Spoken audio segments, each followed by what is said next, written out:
ಆತ್ಮೀಯ ಶ್ರೋತೃ ಬಾಂಧವರಿಗೆಲ್ಲ ನಮಸ್ಕಾರಗಳು ಮತ್ತು ಇವತ್ತಿನ ಜೊತೆಯಲ್ಲಿ ವಿಶೇಷ ಕಾರ್ಯಕ್ರಮಕ್ಕೆ ತಮಗೆಲ್ಲ ಹಾರ್ದಿಕವಾದಂತಹ ಸ್ವಾಗತ. ಆತ್ಮೀಯರೇ, ಇವತ್ತಿನ ಕಾರ್ಯಕ್ರಮ ನಮ್ಮ SSLC ಪರೀಕ್ಷೆ ಬರೀತಾ ಇರುವಂತಹ ವಿದ್ಯಾರ್ಥಿಗಳಿಗೆ ಮೀಸಲಾಗಿರುವಂಥದ್ದು. ತಮಗೆ ಇವತ್ತಿನ ಕಾರ್ಯಕ್ರಮದ ವಿಷಯ ಈಗಾಗಲೇ ಗೊತ್ತಾಗಿದೆ. ಬದಲಾದ SSLC ಪರೀಕ್ಷಾ ವಿಧಾನ ಮತ್ತು ಅದರ ಸಿದ್ಧತೆ ಈ ಕುರಿತು ಇವತ್ತಿನ ಕಾರ್ಯಕ್ರಮದೊಳಗೆ ನಾವು ವಿಸ್ತಾರವಾಗಿ ಚರ್ಚೆ ಮಾಡೋಣ. ಈ ವಿಷಯಕ್ಕೆ ಸಂಬಂಧಿಸಿದಂತೆ ನಮ್ಮ ಜೊತೆಗೆ ತಮ್ಮ ವಿಚಾರಗಳನ್ನು ಹಂಚಿಕೊಳ್ಳುವುದಕ್ಕೆ ಇವತ್ತು ನಮ್ಮ ಜೊತೆಗೆ ಶಾಲಾ ಶಿಕ್ಷಣ ಇಲಾಖೆಯ ಕಲಬುರಗಿ ವಿಭಾಗದ ಅಪರ ಆಯುಕ್ತರಾಗಿರುವಂಥ ಡಾಕ್ಟರ್ ಆಕಾಶ್ ಎಸ್ ಅವರು ನಮ್ಮ ಜೊತೆಗಿದ್ದಾರೆ. ಡಾಕ್ಟರ್ ಆಕಾಶ್ ಎಸ್ ಅವರೇ, ತಮಗೆ ಹಾರ್ದಿಕವಾದಂಥ ಸ್ವಾಗತ ಮತ್ತು ನಮಸ್ಕಾರ. ನಮಸ್ಕಾರ. ವಿಧಾನ ಬದಲಾಗಿರುವಂಥ ಒಂದು ವಿಚಾರವನ್ನು ತಾವು ಹೇಳ್ತಾ ಇದ್ದೀರಿ. ಯಾವ ರೀತಿಯಾದಂಥ ವಿಧಾನ ಮೊದಲಿತ್ತು ಮತ್ತು ಈಗ ಏನು ಬದಲಾವಣೆ ಆಗಿದೆ ವಿಧಾನದೊಳಗೆ ಅನ್ನೋದ್ರ ಬಗ್ಗೆ ನಮ್ಮ ವಿದ್ಯಾರ್ಥಿಗಳಿಗೆ ಮಾಹಿತಿ ಮಾಡಿಕೊಡ್ತೀವಿ. ಮೊದಲನೇದಾಗಿ, ಈ ಹಿಂದೆ ಒಂದು SLC ಮೇನ್ ಎಕ್ಸಾಮ್ ನಡೀತಿತ್ತು. ಅದರ ನಂತರ ಒಂದು ಸಪ್ಲಿಮೆಂಟರಿ ಎಕ್ಸಾಮ್ ನಡೀತಿತ್ತು. ಮೇನ್ ಎಕ್ಸಾಮ್ನಲ್ಲಿ ಅನುತ್ತೀರ್ಣರಾದಂಥ ಸ್ಟೂಡೆಂಟ್ಸ್ಗಳಿಗೆ ಅವಕಾಶವನ್ನಿತ್ತು ಸಪ್ಲಿಮೆಂಟರಿ ಎಕ್ಸಾಮ್ನ ನಡೆಸಿ ತದನಂತರ ಅದರ ರಿಸಲ್ಟ್ ಕೊಟ್ಟು ಅವ್ರಿಗೆ ಅವಕಾಶ ಕೊಡ್ತಾ ಇದ್ವಿ PUC ಹಾಗೂ ಮುಂದೆ ಓದಲಿಕ್ಕಾಗಿ. ಈ ವರ್ಷ ಏನಾಗಿದೆ, ನಾವು ಮೂರು ಒಂದು ಪರೀಕ್ಷೆಗಳನ್ನ ಮಾಡ್ತಾ ಇದ್ದೀವಿ. 3 ಪರೀಕ್ಷೆಗಳು. ಮೊದಲನೇ ಪರೀಕ್ಷೆ ಇವಾಗ ಮಾರ್ಚ್ 25ನೇ ತಾರೀಕಿಂದ ಶುರುವಾಗಿ ಏಪ್ರಿಲ್ 6ನೇ ತಾರೀಕುವರೆಗೂ ನಡೆಯುತ್ತೆ. ಇದರ ಒಂದು ಟೈಮ್ ಟೇಬಲ್ನ ಈಗ ಆಲ್ರೆಡಿ ಎಲ್ಲ ಸ್ಕೂಲ್ಗಳಿಗೆ ಹಂಚಲಾಗಿದೆ, ವೆಬ್ಸೈಟ್ಸ್ನಲ್ಲಿ ಇದೆ. ಸೊ ಮಕ್ಕಳಿಗೆಲ್ಲ, ವಿದ್ಯಾರ್ಥಿಗಳಿಗೆಲ್ಲ ಈ ಫೈನಲ್ ಎಕ್ಸಾಮ್ ಟೈಮ್ ಟೇಬಲ್ ಬಗ್ಗೆ ಈಗಾಗಲೇ ಮಾಹಿತಿ, ಅರಿವು ಇದೆ. ಎರಡನೇದಾಗಿ, ಸೆಕೆಂಡ್ ಆ್ಯಂಡ್ ಥರ್ಡ್ ಎಕ್ಸಾಮ್ಸ್, ಮೊದಲನೇ ಮುಖ್ಯ ಪರೀಕ್ಷೆ ನಡೆದ ನಂತರ 2ನೇ 3ನೇ ಪರೀಕ್ಷೆ ನಡೆಯುತ್ತೆ. ಆ್ಯಂಡ್ ಆ ಪರೀಕ್ಷೆಗಳಲ್ಲಿ ಮೊದಲನೇ ಪರೀಕ್ಷೆನಲ್ಲಿ ಯಾರು ಕಡಿಮೆ ಅಂಕಗಳನ್ನ ಗಳಿಸಿರ್ತಾರೆ, ಅಟೆಂಡ್ ಆಗಲಿಕ್ಕೆ ಆಗಿರಲ್ಲ, ಸೊ ಅಂಥವರು 2ನೇ ಪರೀಕ್ಷೆಯನ್ನು ತಗೊಳ್ಳೋಕ್ಕೆ ಒಂದು ಅವಕಾಶ ಇರುತ್ತೆ. ಅದೇ ರೀತಿಯಲ್ಲಿ 3ನೇ ಪರೀಕ್ಷೆಯೂ ಕೂಡ, 2ನೇ ಪರೀಕ್ಷೆನಲ್ಲೂ ಕೂಡ ನನಗೆ ಕಮ್ಮಿ ಅಂಕ ಬಂತು ಅಥವಾ ಎಕ್ಸಾಮ್ ಪರೀಕ್ಷೆ ತೆಗೆದುಕೊಳ್ಳಕ್ಕೆ ಆಗಲಿಲ್ಲ ಅಂತಂದವರು 3ನೇ ಅವಕಾಶವನ್ನು ಬಳಸ್ಕೊಳ್ಬೋದಾಗಿದೆ. ಮೂಲ ಉದ್ದೇಶ ಏನು ಅಂತ ಹೇಳಿದ್ರೆ, ಇನ್ಸ್ಟೆಡ್ ಆಫ್ ಮಕ್ಕಳಿಗೆ ಒಂದೇ ಚಾನ್ಸ್, ಇದು ಫೇಲ್ ಆದರೆ ಸಪ್ಲಿಮೆಂಟ್ರಿ ಅನ್ನೋ ಒಂದು ಭಯದ ವಾತಾವರಣ ಏನು ಇತ್ತು ಇಷ್ಟು ದಿನ, ಅದನ್ನು ಸ್ವಲ್ಪ ನಾವು ಸಡಲಗೊಳಿಸೋಕೆ 3 ಅವಕಾಶಗಳನ್ನ ಕೊಡ್ತಾ, ಆ್ಯಂಡ್ ಭಾಳಷ್ಟು ಮಕ್ಕಳು ಕೊನೆಗೆ ಇನ್ನೇನು ಎಕ್ಸಾಮ್ ಹಿಂದಿನ ದಿನ, ಎಕ್ಸಾಮ್ ಒಂದು ವಾರ ಇದೆ ಅನ್ನುವಾಗ ಅನಾರೋಗ್ಯದ ಕಾರಣ, ಇನ್ನಿತರ ಕಾರಣಗಳಿಂದ ಎಕ್ಸಾಮ್ ಬರೆಯೋಕ್ಕೆ ಸಾಧ್ಯ ಆಗದೆ ಇರ್ಬೋದು. ಅಂಥ ಸ್ಟೂಡೆಂಟ್ಸ್ಗೆಲ್ಲಾನು ಒಂದು ಅವಕಾಶ, ಒಂದು ಅನ್ನೋಕ್ಕಿಂತ 2 ಅವಕಾಶ ಎಕ್ಸ್ಟ್ರಾ ಆಫ್ಟರ್ ಫಸ್ಟ್ ಆಪರ್ಚುನಿಟಿ. ಇದೊಂದು ಸದುಪಯೋಗ ಪಡಿಸ್ಕೊಳ್ಳೋ ರೀತಿಯಲ್ಲಿ ಕ್ರಿಯೇಟ್ ಮಾಡಲಾಗಿದೆ ಈ ಒಂದು ಎಕ್ಸಾಮ್ನ, ಈ ಒಂದು ಮಾಡ್ಯೂಲ್ನ. ಇದನ್ನೆಲ್ಲ ಸದ್ಬಳಕೆ ಮಾಡಿಕೊಂಡು ಒಳ್ಳೆ ರಿಸಲ್ಟ್ಸ್ ತಗೊಳ್ತಾರೆ ಅಂತ ಒಂದು ಅಪೇಕ್ಷೆ ಇದೆ ಈ ಸಾರಿ. ಅಂದರೆ ಮೊದಲು ಏನು ಪದ್ಧತಿ ಇತ್ತು, ಮೊದಲ ಪರೀಕ್ಷೆ, ವಾರ್ಷಿಕ ಪರೀಕ್ಷೆ ಆದ ನಂತರ ಈ ಪೂರಕ ಪರೀಕ್ಷೆ ಅಂತ ಏನು ನಾವು ಕರೀತಾ ಇದ್ವಿ, ಆ ಪೂರಕ ಪರೀಕ್ಷೆ ಬಹಳ ಸಮಯದ ನಂತರ ನಡೀತಾ ಇರುವಂಥದ್ದು. ಅದನ್ನ ತಪ್ಪಿಸೋದಕ್ಕೆ ತಾವು ಈ 3 ಪರೀಕ್ಷೆಗಳನ್ನ ಈ ಸಲ ಮಾಡ್ತಾ ಇದ್ದೀರಿ ಈ ಸಲದಿಂದ. ಆಮೇಲೆ ಸಮಯ ಕಡಿಮೆ ಆಗ್ತಾ ಇದೆ. ಅಂದ್ರೆ ಪರೀಕ್ಷೆ ಬರೆಯೋದಕ್ಕೆ ನಮ್ಮ ವಿದ್ಯಾರ್ಥಿಗಳಿಗೆ ಒಂದು ಒಳ್ಳೆಯ ಅವಕಾಶ ಇದನ್ನು ತಾವು ಮಾಡಿಕೊಡ್ತಾ ಇದ್ದೀರಿ. 3 ಪರೀಕ್ಷೆಗಳನ್ನ ಬರೆದು ಅವರು ಸುಧಾರಣೆ ಮಾಡಿಕೊಂಡು ಮತ್ತೆ ಮುಂದಿನ ತರಗತಿಗೆ ಅವರು ಕ್ಲುಪ್ತ ಸಮಯಕ್ಕೆ ಹೋಗ್ಬೋದು. ಅಂದ್ರೆ ಯಾವ ಅವಕಾಶದಿಂದ ಅವರು ವಂಚಿತರಾಗುವುದಿಲ್ಲ. ಭಾಳ ಒಳ್ಳೆಯ ವಿಚಾರ ಇದು. ಇದ್ರ ಬಗ್ಗೆ ತಾವು ಎಲ್ಲ ವಿದ್ಯಾರ್ಥಿಗಳಿಗೆ ಈಗಾಗಲೇ ಗೊತ್ತಿದೆ ಅಂತೇನು ಸರ್? ಏನಾದರೂ ಏನು ಸಮಸ್ಯೆಗಳಿದ್ದಾವೆ ಅಂತ ಹೇಳಿದ್ರೆ, ಈಗ ಈ ಒಂದು ಪಾಲಿಸಿಯನ್ನು ಅನೌನ್ಸ್ ಮಾಡಿದ ನಂತರ ಅಟ್ಲೀಸ್ಟ್ ಕಳೆದ 3 ತಿಂಗಳಿಂದ ಅಂತೂ ಬಹಳಷ್ಟು ನಾವು ಪ್ರಚಾರವನ್ನ ಈ ವಿಚಾರದಲ್ಲಿ ಸ್ಕೂಲ್ಗಳಿಗೆ, ಎಸ್ಪೆಷಲಿ ವಿದ್ಯಾರ್ಥಿಗಳಿಗೆ ತಲುಪೋ ರೀತಿಯಲ್ಲಿ, ಪ್ಲಸ್ ಪ್ರತಿ ಶಾಲೆಯ ಎಲ್ಲ 10ನೇ ತರಗತಿನ ಟೀಚ್ ಮಾಡುವಂತಹ ಎಲ್ಲ ಬೋಧಕರಿಗೆ ತಲುಪೋ ರೀತಿಯಲ್ಲಿ ನಾವು ಪ್ರಚಾರಗಳನ್ನ ಮಾಡಿದ್ದೇವೆ, ಮೀಟಿಂಗ್ಸ್ನ ತಗೊಂಡು ಅವರಿಗೆ ತಿಳಿಸಿದ್ದೇವೆ. ಬಹಳಷ್ಟು ಡೌಟ್ಸ್ಗಳು ಈಗ ಆಲ್ರೆಡಿ ರೇಸ್ ಆಗಿತ್ತು, ಅದನ್ನೆಲ್ಲ ನಾವು ಕ್ಲಾರಿಫಿಕೇಶನ್ ಕೊಟ್ಟಿದ್ದೇವೆ. ಸೊ SSLC ಬೋರ್ಡ್ ಬ್ಯಾಂಗ್ಳೂರಿನಲ್ಲಿ ಏನು ಕೇಂದ್ರಿತವಾಗಿದೆ, SLC ಬೋರ್ಡ್ ಈ ಕೆಲಸವನ್ನು ಭಾಳ ಎಫೆಕ್ಟಿವ್ ಆಗಿ ಮಾಡಿದೆ ಅಂತಾನೆ ಹೇಳ್ತೀನಿ. ಸೊ ಈಗ ಆಲ್ರೆಡಿ ರಾಜ್ಯದ SLC ಬರೀತಿರುವ ಪ್ರತಿ SLC ಸ್ಟೂಡೆಂಟ್ಗೂ, 10ನೇ ಕ್ಲಾಸ್ ಸ್ಟೂಡೆಂಟ್ಗೂ ಇದ್ರ ಬಗ್ಗೆ ನಿಖರವಾಗಿ ಮಾಹಿತಿ ಇದೆ. ಇದನ್ನ ಕ್ರಾಸ್ ಚೆಕ್ ಮಾಡ್ಲಿಕ್ಕೆ ಅಂತಾನೆ ನಾವು ಆಗಾಗ ಸ್ಕೂಲ್ ವಿಸಿಟ್ಸ್ ಮಾಡ್ತೀವಿ, ರ್ಯಾಂಡಮ್ ಆಗಿ ಬೇರೆ ಬೇರೆ ಜಿಲ್ಲೆಗಳನ್ನ ವಿಸಿಟ್ ಮಾಡಿದಾಗ ಅಲ್ಲಿ ಸ್ಪೆಸಿಫಿಕಲಿ 10ನೇ ಕ್ಲಾಸ್ ಮಕ್ಕಳನ್ನ ಕೇಳ್ತೀವಿ. ನಾನೇ ಡೌಟ್ಸ್ ಕೇಳ್ತೀನಿ, ಈ ರೀತಿ ಆದ್ರೆ ಹೆಂಗೆ, ಸೊ ಮೊದಲನೇ ಸಲ ಕಡಿಮೆ ಮಾರ್ಕ್ಸ್ ಬಂತು ಅಂದ್ರೆ 2ನೇ ಸಲ ಬರಿಬೋದಾ, ಈ ತರ ಎಲ್ಲ ನಾನೇ ಡೌಟ್ಸ್ ಕೇಳಿದಾಗ ಮಕ್ಕಳು ನಿಖರ ನಿಖರವಾಗಿ ಉತ್ತರ ಕೊಟ್ಟಿದ್ದಾರೆ. ಸೊ ವಿಚ್ ಮೀನ್ಸ್ ದಟ್ ನಾವು ಚೇಂಜ್ ಬದಲಾವಣೆ ಅಂತ ಹೇಳಲ್ಲ, ಮಾಡಿಫೈ ಮಾಡಿರುವಂತಹ ಒಂದು ಪಾಲಿಸಿಯನ್ನ ಚೆನ್ನಾಗಿ ಅರ್ಥ ಮಾಡ್ಕೊಂಡಿದ್ದಾರೆ ಮಕ್ಕಳೆಲ್ಲ ಅಂತಾನೆ ಹೇಳ್ತೀನಿ. ಅಂದ್ರೆ ಅವರಿಗೆ ಒಳ್ಳೆಯ ಅವಕಾಶ ಇದು. ಮೊದಲೇ ಸಲ ಬರೀತಾ ಇದ್ದಾರೆ 2023-24 ಈ ಬದಲಾವಣೆ ಏನು ವಿಧಾನ ಬಂದಿದೆ. ತಾವು ಹೇಳ್ತಾ ಇದ್ರಿ 3 ಪರೀಕ್ಷೆಗಳನ್ನ ಬರೆಯುವಂಥದ್ದು. ಇದು ವಿದ್ಯಾರ್ಥಿಗಳಿಗೆ ಒಂದು ಆನಂದವನ್ನು ಉಂಟು ಮಾಡಿದೆ ಅನ್ನುವಂತಹ ಒಂದು ವಿಚಾರ ತಾವು ಹೇಳ್ತಾ ಇದ್ದೀರಿ. ಹೌದು ಹೌದು, ವಿದ್ಯಾರ್ಥಿಗಳಿಗೆ ಇದು ಬಹಳಷ್ಟು ಸ್ಟ್ರೆಸ್ ಅಥವಾ ಬರ್ಡನ್ ನ ಕಮ್ಮಿ ಮಾಡಿದೆ. ಶುರುನಲ್ಲಿ ಬಂದಾಗ ಏನಂತ ಒಂಥರ ಕೇಳಿಕೊಳ್ತಿದ್ದಂಗೆನೆ ಈ ಒಂದು ಬದಲಾವಣೆನ ಜಸ್ಟ್ ಹೆಡ್ಲೈನ್ಸ್ ಓದಿದಾಗ ನಮ್ಗೇನು ಆಶ್ಚರ್ಯ ಆಗುತ್ತೆ ಅಥವಾ ದಿಗಲಾಗುತ್ತೆ ಅಂತ ಹೇಳಿದ್ರೆ 3 ಎಕ್ಸಾಮ್ ನ ಬರಿಬೇಕಾ, ಹಂಗಾದ್ರೆ ಇಷ್ಟ ದಿನ ಒಂದೇ ಒಂದು ಎಕ್ಸಾಮ್ ಬರಿತಿದ್ವಲ್ಲ ನಾವು, 3 ಬರಿಬೇಕಾ ಈಗ ಅನ್ನೋ ಒಂದು ಭಯ ಶುರು ಆಯ್ತು ಒಂದು 6 ತಿಂಗಳ ಹಿಂದೆ ಆ ರೀತಿಯಲ್ಲಿ. ಬಟ್ ಲೇಟರ್ ಕಾಲಕ್ರಮೇಣ ನಾವು ಕ್ಲಿಯರ್ ಆಗಿ ತಿಳಿಗೊಳಿಸಿದ ನಂತರ ಅವ್ರಿಗೆ ಗೊತ್ತಾಗಿದೆ ಒಂದು ಪರೀಕ್ಷೆ ಅಷ್ಟೇ, ಪ್ರತಿ ವರ್ಷದಂತೆ ಈ ವರ್ಷನೂ ಒಂದೇ ಪರೀಕ್ಷೆ ಇರುತ್ತೆ, ಮುಖ್ಯ ಪರೀಕ್ಷೆ ಫಸ್ಟ್ ನಡೆಯುತ್ತೆ. ಅದಾದ ನಂತರ ಆಸ್ ಆಪರ್ಚುನಿಟೀಸ್ ಇನ್ನ 2 ಪರೀಕ್ಷೆಗಳು ಬರ್ತವೆ ಅಂತ ಇದು ಅಂದ್ರೆ ವಿಚಾರ. ಒಂದನೇ ಪರೀಕ್ಷೆ ನಾವು ಬರೆದ ನಂತರ ಅದ್ರೊಳಗಿಂದ ಏನು ತೊಂದರೆಗಳಿದಾವೆ, ನಮಗೆ ಅದ್ರೊಳಗಿಂದ ಏನು ಕಷ್ಟಗಳಿದಾವೆ, ಅದನ್ನೆಲ್ಲ ಸಂಪೂರ್ಣವಾಗಿ ನಾವು ಅರಿತುಕೊಂಡು ಮುಂದಿನ ಪರೀಕ್ಷೆಗೆ ನಾವು ತಯಾರಿ ಮಾಡ್ಕೊಳ್ಬಹುದು ಅಂತಂತೀರಿ. ಮಾರ್ಕ್ಸ್ ನೋಡ್ಬೇಕಾಗುತ್ತೆ, ಮಾರ್ಕ್ಸ್ ನೋಡ್ಕೊಂಡು ಈಗ ಫಸ್ಟ್ ರಿಸಲ್ಟ್ ಬರುತ್ತೆ. ಸಾಮಾನ್ಯವಾಗಿ ಪ್ರತಿ ಇಯರ್ ಏನು ಎಕ್ಸಾಮ್ ನಡೆಸಿದ ನಂತರ 1 ತಿಂಗಳು ಅವಕಾಶ ನಾವು ಮೌಲ್ಯಮಾಪನಕ್ಕೆ ಬೇಕಾಗುತ್ತೆ. ಅದರ ನಂತರ ರಿಸಲ್ಟ್ಸ್ ಏನು ಅನೌನ್ಸ್ ಮಾಡ್ತೀವಿ, ಆ ರಿಸಲ್ಟ್ಸ್ ನ ನೋಡ್ಕೊಂಡು ಮಕ್ಕಳು ಡಿಸೈಡ್ ಮಾಡ್ಬೋದು ಮತ್ತೆ ಬರಿಬೇಕಾ, ಅನುತ್ತೀರ್ಣ ಆಗಿದೆಯಾ 1-2 ಸಬ್ಜೆಕ್ಟ್ಸ್ ಅಲ್ಲಿ, ಕೆಲ ಸಬ್ಜೆಕ್ಟ್ಸ್ ಅಲ್ಲಿ, ಅಥವಾ ಮಾರ್ಕ್ಸ್ ನನ್ನ ಎಣಿಕೆ ಅಂತೆ ಬಂದಿಲ್ವಾ, ಈ ಎಲ್ಲ ಡೌಟ್ಸು ಅಥವಾ ಚಿಂತನೆಗಳಾದ ಸಮಯದಲ್ಲಿ 2ನೇ ಎಕ್ಸಾಮ್ಗೆ ಅವರು ಅಪ್ಲೈ ಮಾಡ್ಬೋದಾಗಿರುತ್ತೆ. 2ನೇ ಎಕ್ಸಾಮ್ ಕೂಡ ತೆಗೆದುಕೊಳ್ಬೋದು, ಬರೀಬಹುದು. ಸರ್, ಈಗ ಒಂದು ಕರೆ ಅದ ನಮಗೆ, ಅದು ಕರೆ ತಗೊಂಡು ನಾವು ಮತ್ತೆ ಮುಂದುವರಿಯೋಣ ಅಂತ. Sure sure. ಹಲೋ, ಆಕಾಶವಾಣಿ. ನಮಸ್ಕಾರ, ಹೇಳ್ರಿ. ಯಾದಗಿರಿ ಜಿಲ್ಲೆ ಸುರಪುರದಿಂದ ರಾಘವೇಂದ್ರ ಬಕ್ರಿ ಅಂತ. ನಮಸ್ಕಾರ ರಾಘವೇಂದ್ರ ಬಕ್ರಿ ಅವರೇ, ತಮ್ಮ ಪ್ರಶ್ನೆ ಏನದ ಕೇಳ್ರಿ. ಪರೀಕ್ಷಾ ಕೇಂದ್ರಗಳಲ್ಲಿ ತಾವು CC TV ಅಳವಡಿಸಿದೆ ಸರ್. ಸೊ ನಾವು ಲಾಸ್ಟ್ ಇಯರ್ ನಂತೆನೆ ಈ ವರ್ಷಗಳನ್ನು ಕೂಡ ಆಲ್ಮೋಸ್ಟ್ ಎಲ್ಲ ಪರೀಕ್ಷಾ ಕೇಂದ್ರಗಳನ್ನು ಅದೇ ಉಳಿಸ್ಕೊಂಡಿದೀವಿ. ಬಟ್ ನಮಗೆ ಸ್ವಲ್ಪ SSLC ಪರೀಕ್ಷೆಯಲ್ಲಿ ಕಾಪಿ ಹೊಡೆಯೋ ಪ್ರಕರಣಗಳು ಇದನ್ನೆಲ್ಲ ಕಮ್ಮಿ ಮಾಡೋ ಒಂದು ಕಾರಣದಿಂದಾಗಿ, ಪ್ಲಸ್ ಮಕ್ಕಳಿಗೂ ಸುಲಭವಾಗಬೇಕು ಅಂಡ್ ಒಳ್ಳೆ ಸೌಲಭ್ಯಗಳಿರುವಂಥ ಶಾಲೆಗಳನ್ನ ಆಯ್ಕೆ ಮಾಡಬೇಕು ಅನ್ನೋ ಒಂದು ನಿಟ್ಟಿನಲ್ಲಿ ಸ್ವಲ್ಪ ಆದಷ್ಟು ಗ್ರಾಮೀಣ ಹಂತದ ಪರೀಕ್ಷಾ ಕೇಂದ್ರಗಳನ್ನ ಕಡಿಮೆ ಮಾಡಿ ಹೋಬಳಿ, ತಾಲೂಕು ಮತ್ತು ಜಿಲ್ಲಾ ಮಟ್ಟದ ಪರೀಕ್ಷಾ ಕೇಂದ್ರಗಳನ್ನ ಜಾಸ್ತಿ ಮಾಡಿದ್ದೇವೆ. ಸೊ ಹಾಗಾಗಿ ಸಾಧ್ಯವಾದಷ್ಟು ಮೋಸ್ಟ್ಲಿ ಪ್ರೈವೇಟ್ ಸ್ಕೂಲ್ಸ್ ಯಾವುದೆಲ್ಲ ಸೆಲೆಕ್ಟ್ ಮಾಡ್ಕೊಂಡಿದ್ದೀವಿ ಅಲ್ಲೆಲ್ಲವೂ ಎಲ್ಲ ಸ್ಕೂಲ್ಸ್ನಲ್ಲಿನೂ ಕೂಡ CC ಕ್ಯಾಮ್ರಾ ಅಳವಡಿಸಲಾಗಿದೆ. ಅದನ್ನು ಈಗಾಗಲೇ ಈಗ ಹೆಂಗಿದ್ರು ಪ್ರಿಪರೇಟರಿ ಎಕ್ಸಾಮ್ ನಡೀತಾ ಇದೆ, ಈ ಟೈಮ್ನಲ್ಲಿ ಒಂದ್ಸಲಿ ಹೋಗಿ ಚೆಕ್ ಮಾಡೋಕ್ಕೆ ಕೂಡ ನಮ್ಮ ಆಫೀಸರ್ಸ್ಗೆ ನಾನು ತಿಳಿಸಿದ್ದೀನಿ, ಆ CC ಕ್ಯಾಮ್ರಾ ವರ್ಕ್ ಆಗ್ತಿದೆಯಾ, ಅದು ಇಂಟರ್ನೆಟ್ ಮುಖಾಂತರ ವೆಬ್ಕಾಸ್ಟ್ ಆಗುತ್ತಾ. ಸೊ ಈ ರೀತಿಯಾಗಿ CC ಕ್ಯಾಮ್ರಾಗಳನ್ನ ಉಪಯೋಗಿಸ್ಕೊಂಡು ಆದಷ್ಟು ಮಾಲ್ ಪ್ರಾಕ್ಟೀಸಸ್ನ ಕಡಿಮೆ ಮಾಡೋ ಒಂದು ಉದ್ದೇಶ ಇದೆ ಈ ಸಲ. ಒಳ್ಳೇದು ಬಕ್ರಿ ಅವರೇ, ಕರೆ ಮಾಡಿದ್ದಕ್ಕೆ ಧನ್ಯವಾದಗಳು ತಮಗೆ. ಇನ್ನೊಂದು ಕರೆ ಇದೆ ಸರ್ ನಮಗೆ. Okay, hello Akashvani. ಹಲೋ ರೀ ಸರ್, ನಮಸ್ತೆ. ನಮಸ್ತೆ, ಯಾರು ಮಾತಾಡೋದು ಹೇಳ್ರಿ? ನಾ ನಂದಮ್ಮ. ನಂದಮ್ಮ, ಎಲ್ಲಿಂದ ಮಾತಾಡ್ತಾ ಇದ್ದೀರಿ? ಜೇವರ್ಗಿ ತಾಲೂಕ್ RMSC ಅವರ. ಒಳ್ಳೇದು, ಕೇಳ್ರಿ, ತಮ್ಮ ಪ್ರಶ್ನೆ ಏನಿದೆ ಕೇಳ್ರಿ, ಸರ್ ಇದ್ದಾರೆ. 3 ಎಕ್ಸಾಮ್ ಇಟ್ಟಿರಲ್ರಿ, ಅವು ಬರೀ ಫೇಲ್ ಆದವ್ರಿಗೆ ಮಾತ್ರನಾ ಅಥವಾ ಮಾರ್ಕ್ಸ್ ಇಂಪ್ರೂವ್ ಮಾಡ್ಕೊಳ್ಳೋದಿಕ್ಕ? ಈಗ ಫೇಲ್ ಆದವ್ರಿಗೆ ಅಂತಾನೆ ಅಲ್ಲ, ಮಾರ್ಕ್ಸ್ ಇಂಪ್ರೂವ್ ಮಾಡ್ಕೊಳ್ಳೋರ್ಗೂ ಕೂಡ 2ನೇ 3ನೇ ಎಕ್ಸಾಮ್ ಅವಕಾಶ ಇದೆ. ಇದು ಸಪ್ಲಿಮೆಂಟರಿ ಎಕ್ಸಾಮ್ ಅಲ್ಲ. ಮುಂಚೆ ಎಲ್ಲ ಸಪ್ಲಿಮೆಂಟರಿ ಎಕ್ಸಾಮ್ ಅಂದ್ರೆ ಏನು, ಫೇಲ್ ಆದವ್ರಿಗೆ ಮಾತ್ರ. ಆಲ್ರೆಡಿ ಪಾಸ್ ಆದವ್ರಿಗೆ ಸಪ್ಲಿಮೆಂಟರಿ ಎಕ್ಸಾಮ್ ಒಂದು ಅವಶ್ಯಕತೆನೇ ಬರ್ತಾ ಇರಲಿಲ್ಲ. ಬಟ್ ಇವಾಗ ಮೊದಲನೇ ಪರೀಕ್ಷೆನಲ್ಲಿ ಕಮ್ಮಿ ಸ್ಕೋರ್ ಬಂದವರು ಕೂಡ 2ನೇ ಒಂದು ಅಟೆಂಪ್ಟ್ ನಲ್ಲಿ ಜಾಸ್ತಿ ಮಾರ್ಕ್ಸ್ ಪಡ್ಕೊಳ್ಬೇಕು ಅಂತಿರೋರು ಎಕ್ಸಾಮ್ ಬರಿಬಹುದಾಗಿರುತ್ತೆ. 6 ವಿಷಯಗಳು ಕಟ್ಬೋದ್ರಿ? 6 ವಿಷಯಗಳು ಕಟ್ಬೋದು, ಹೌದು. Thank you. ಒಳ್ಳೇದು ನಂದಮ್ಮವ್ರೆ, ಧನ್ಯವಾದಗಳು ಕರೆ ಮಾಡಿದ್ದಕ್ಕೆ. ಸರ್, ಈಗ ಏನು 1ನೇ ಪರೀಕ್ಷೆಗೆ ನಾವು ನೋಂದಣಿ ಈಗಾಗಲೇ ಆಗಿರುವಂಥದ್ದು, ಬಹುಶಃ ಈಗ ಏನು ಮಾರ್ಚ್ 25ಕ್ಕೆ ಪರೀಕ್ಷೆ ಶುರುವಾಗ್ತದೆ. ಆ ಪರೀಕ್ಷೆಗೆ ಎಲ್ಲರೂ ನೋಂದಣಿ ಮಾಡಿಕೊಂಡಿರುವಂಥ ಒಂದು ಸಂದರ್ಭವನ್ನು ನಾವು ನೋಡ್ತಾ ಇದ್ದೀವಿ. ಒಂದು ವೇಳೆ ಈ ಪರೀಕ್ಷೆ ಒಳಗೆ ನಾವು ಬರೆಯೋದಕ್ಕೆ ಸಾಧ್ಯ ಆಗಲಿಲ್ಲ ಅಂತಂದರೆ 2ನೇ ಪರೀಕ್ಷೆ 3ನೇ ಪರೀಕ್ಷೆಯನ್ನು ತಗೊಳ್ಬೋದಾ? ಹೇಗೆ? ಮೊದಲನೇ ಪರೀಕ್ಷೆಗೆ ನೋಂದಣಿ ಮಾಡೋದು ಕಡ್ಡಾಯ. ಕಡ್ಡಾಯ. ಮೊದಲನೇ ಪರೀಕ್ಷೆಗೆ ತಗೊಳಕ್ಕಾಗಿಲ್ಲ ಅನ್ನೋ ಪಕ್ಷದಲ್ಲಿ 2ನೇ ಪರೀಕ್ಷೆ ತಗೊಳ್ಬೋದು, ಆ ಒಂದು ಅವಕಾಶ ಇದೆ. ಓಕೆ, ಅಕಸ್ಮಾತ್ 2ನೇ ಪರೀಕ್ಷೆ ಆಗಲಿಲ್ಲ ಅಂದ್ರೆ 3ನೇ ಪರೀಕ್ಷೆ ಅಂತ ಕಡ್ಡಾಯವಾಗಿ ತಗೊಳ್ಳೇಬೇಕಾಗ್ತದೆ. ಹೌದು, ಅಂದ್ರೆ 3 ಅವಕಾಶಗಳು ಇಲ್ಲಿ ವಿದ್ಯಾರ್ಥಿಗಳಿಗೆ ಸಿಗುತ್ತೆ. ಹೌದು.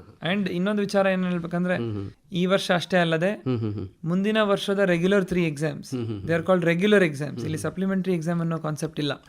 ಸೊ ಈ ಮುಂದಿನ ವರ್ಷದ ರೆಗ್ಯುಲರ್ 3 ಎಕ್ಸಾಮ್ಸ್ನೂ ಕೂಡ ತಗೊಳ್ಬೋದಿರುತ್ತೆ. ಒಟ್ಟಾರೆಯಾಗಿ ನಾವು 6 ಸತತ ಅಟೆಂಪ್ಟ್ಸ್ ನ ಕೊಡ್ಬೋದಿರುತ್ತೆ, ಅದಕ್ಕೆ ಅವಕಾಶ ಇದೆ. ಓಹೋ, ಒಳ್ಳೇದು ಸರ್. ಒಂದು ಕರೆ ಇದೆ ನಮಗೆ, ತಗೋಣ. Okay, hello Akashvani. ಹಲೋ, ನಮಸ್ಕಾರ. ಹಾಂ ಸರ್, ನಮಸ್ತೆ. ತಾವು ಎಲ್ಲಿಂದ ಮಾತಾಡೋದು, ಯಾರು ಮಾತಾಡೋದು ಹೇಳ್ರಿ? ನಾವು ರಾಯಚೂರಿಂದ ಸರ್. ಸರ್, ನಾಗರಾಜ್ ಅಂತ ಮಾತಾಡೋದು. ರಾಯಚೂರಿಂದ ನಾಗರಾಜ್ ಅವರು ಮಾತಾಡ್ತಾ ಇದ್ದೀರಿ. ತಮ್ಮ ಪ್ರಶ್ನೆ ಏನದ ಕೇಳ್ರಿ, ನಮ್ಮ ಜೊತೆಗೆ ಆಯುಕ್ತರಿದ್ದಾರೆ. ನಮ್ಮ ಪ್ರಶ್ನೆಯಿಂದ ಸರ್, ಈ ಕಲಿಕಾ ಬುಕ್ಗಳು ತುಂಬಾ ಚೆನ್ನಾಗಿದ್ದು ಸರ್ ಪುಸ್ತಕನು. ಹಲೋ. ಓಕೆ.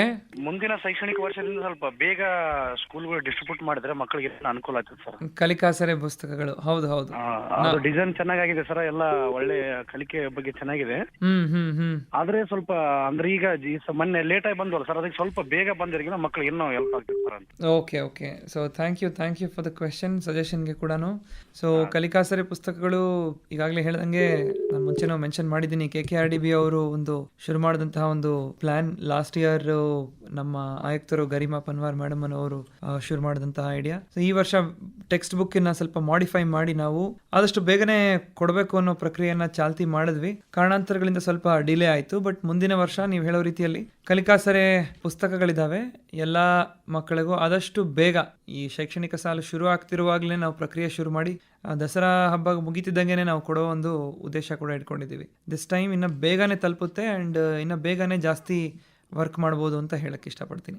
ಒಳ್ಳೇದು. Thank you. ನಮಗೆ ಇನ್ನೊಂದು ಕರೆ ಇದೆ ಸರ್. ಹಲೋ ಆಕಾಶವಾಣಿ. ನಮಸ್ಕಾರ ಸರ್. ನಮಸ್ಕಾರ, ಹೇಳ್ರಿ, ಯಾರು ಮಾತಾಡೋದು? ನಾನು ವೀರೇಶ್ ರತ್ನಪ್ಪ, ಸರ್ಕಾರಿ ಪ್ರೌಢಶಾಲೆ ಜನ್ಮರಿಯಲ್ಲಿ 10ನೇ ತರಗತಿಯಲ್ಲಿ ಓದುತ್ತಿದ್ದೇನೆ.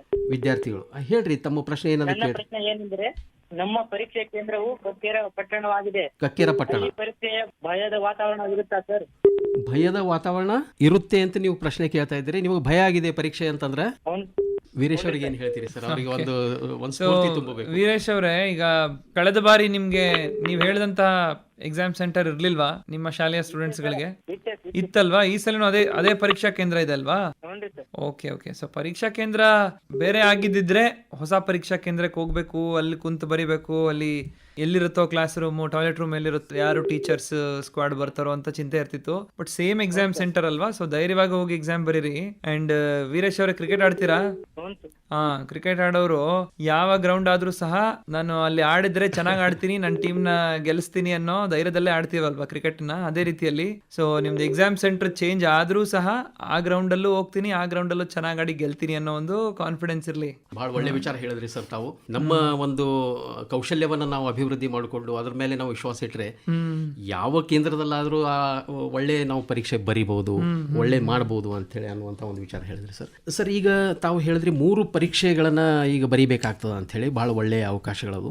ಅದರ ಪರೀಕ್ಷಾ ಏನು ವಿನ್ಯಾಸ ಇದೆ, ಪರೀಕ್ಷೆಯ ವಿನ್ಯಾಸ ಏನಿದೆ, ಅದರಲ್ಲಿ ಏನಾದರೂ ಬದಲಾವಣೆಗಳಾಗಿದ್ದಾವ ಹೆಂಗಂತೇಳಿ? ಕಾಲಕ್ಕೆ ನಾವು ನೋಡ್ತಾ ಇದ್ದೀವಿ ಬದಲಾವಣೆಗಳಾಗಿದ್ದಾವೆ. ಇಲ್ಲಿ ತನಕ ಸುಮಾರು 10 ವರ್ಷಗಳ ಹಿಂದೆ ಯಾವ ರೀತಿ ಪ್ರಶ್ನೆ ಪತ್ರಿಕೆ ಇತ್ತು, ಅದು ಈಗ ಇಲ್ಲ. ಮುಂದಿನ ದಿನಗಳಲ್ಲಿ ಇದೇನಾದರೂ ಮತ್ತೆ ಬದಲಾವಣೆ ಆಗುವಂತಹ ಸಾಧ್ಯತೆಗಳೇನಾದರೂ ಇದಾವೆ? ಪರೀಕ್ಷಾ ಪ್ಯಾಟರ್ನ್ ಅಂತೇನು, exam paper, question paper pattern ಏನಂತ ಹೇಳ್ತೀವಿ, ಇದು ಲಾಸ್ಟ್ ಇಯರ್ ಇದ್ದಿದ್ದೆ ಈ ವರ್ಷನೂ ಮುಂದುವರಿಯುತ್ತೆ.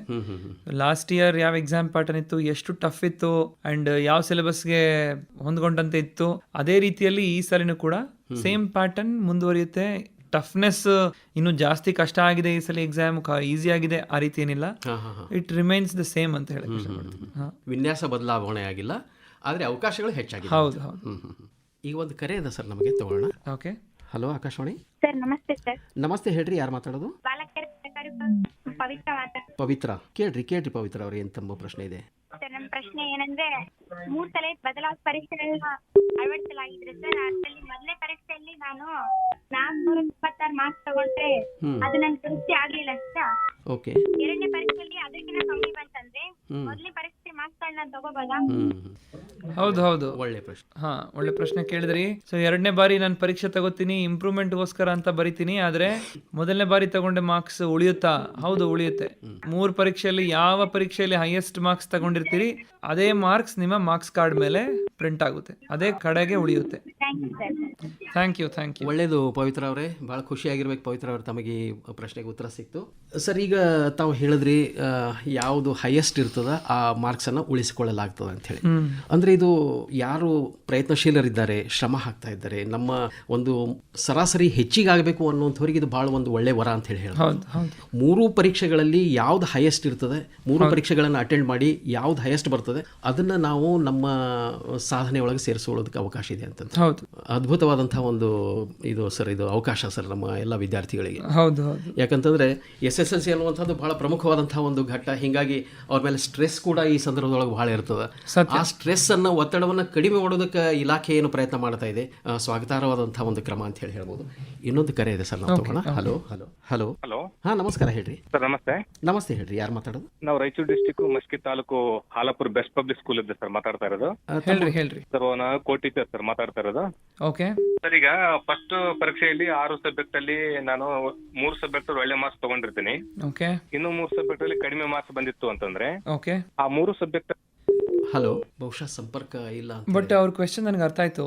ಈಗ ಮೊದಲನೇ ಪರೀಕ್ಷೆ, ಮುಖ್ಯ ಪರೀಕ್ಷೆ ನಾನು ಬರಿತೀನಿ ಮಾರ್ಚ್ನಲ್ಲಿ. ಅದರಲ್ಲಿ ನಾನು 6 ಸಬ್ಜೆಕ್ಟ್ಸ್ ಬರ್ದೆ, 3 ಸಬ್ಜೆಕ್ಟ್ಗಳಲ್ಲಿ ನನಗೆ ಕಡಿಮೆ ಅಂಕ ಬಂತು.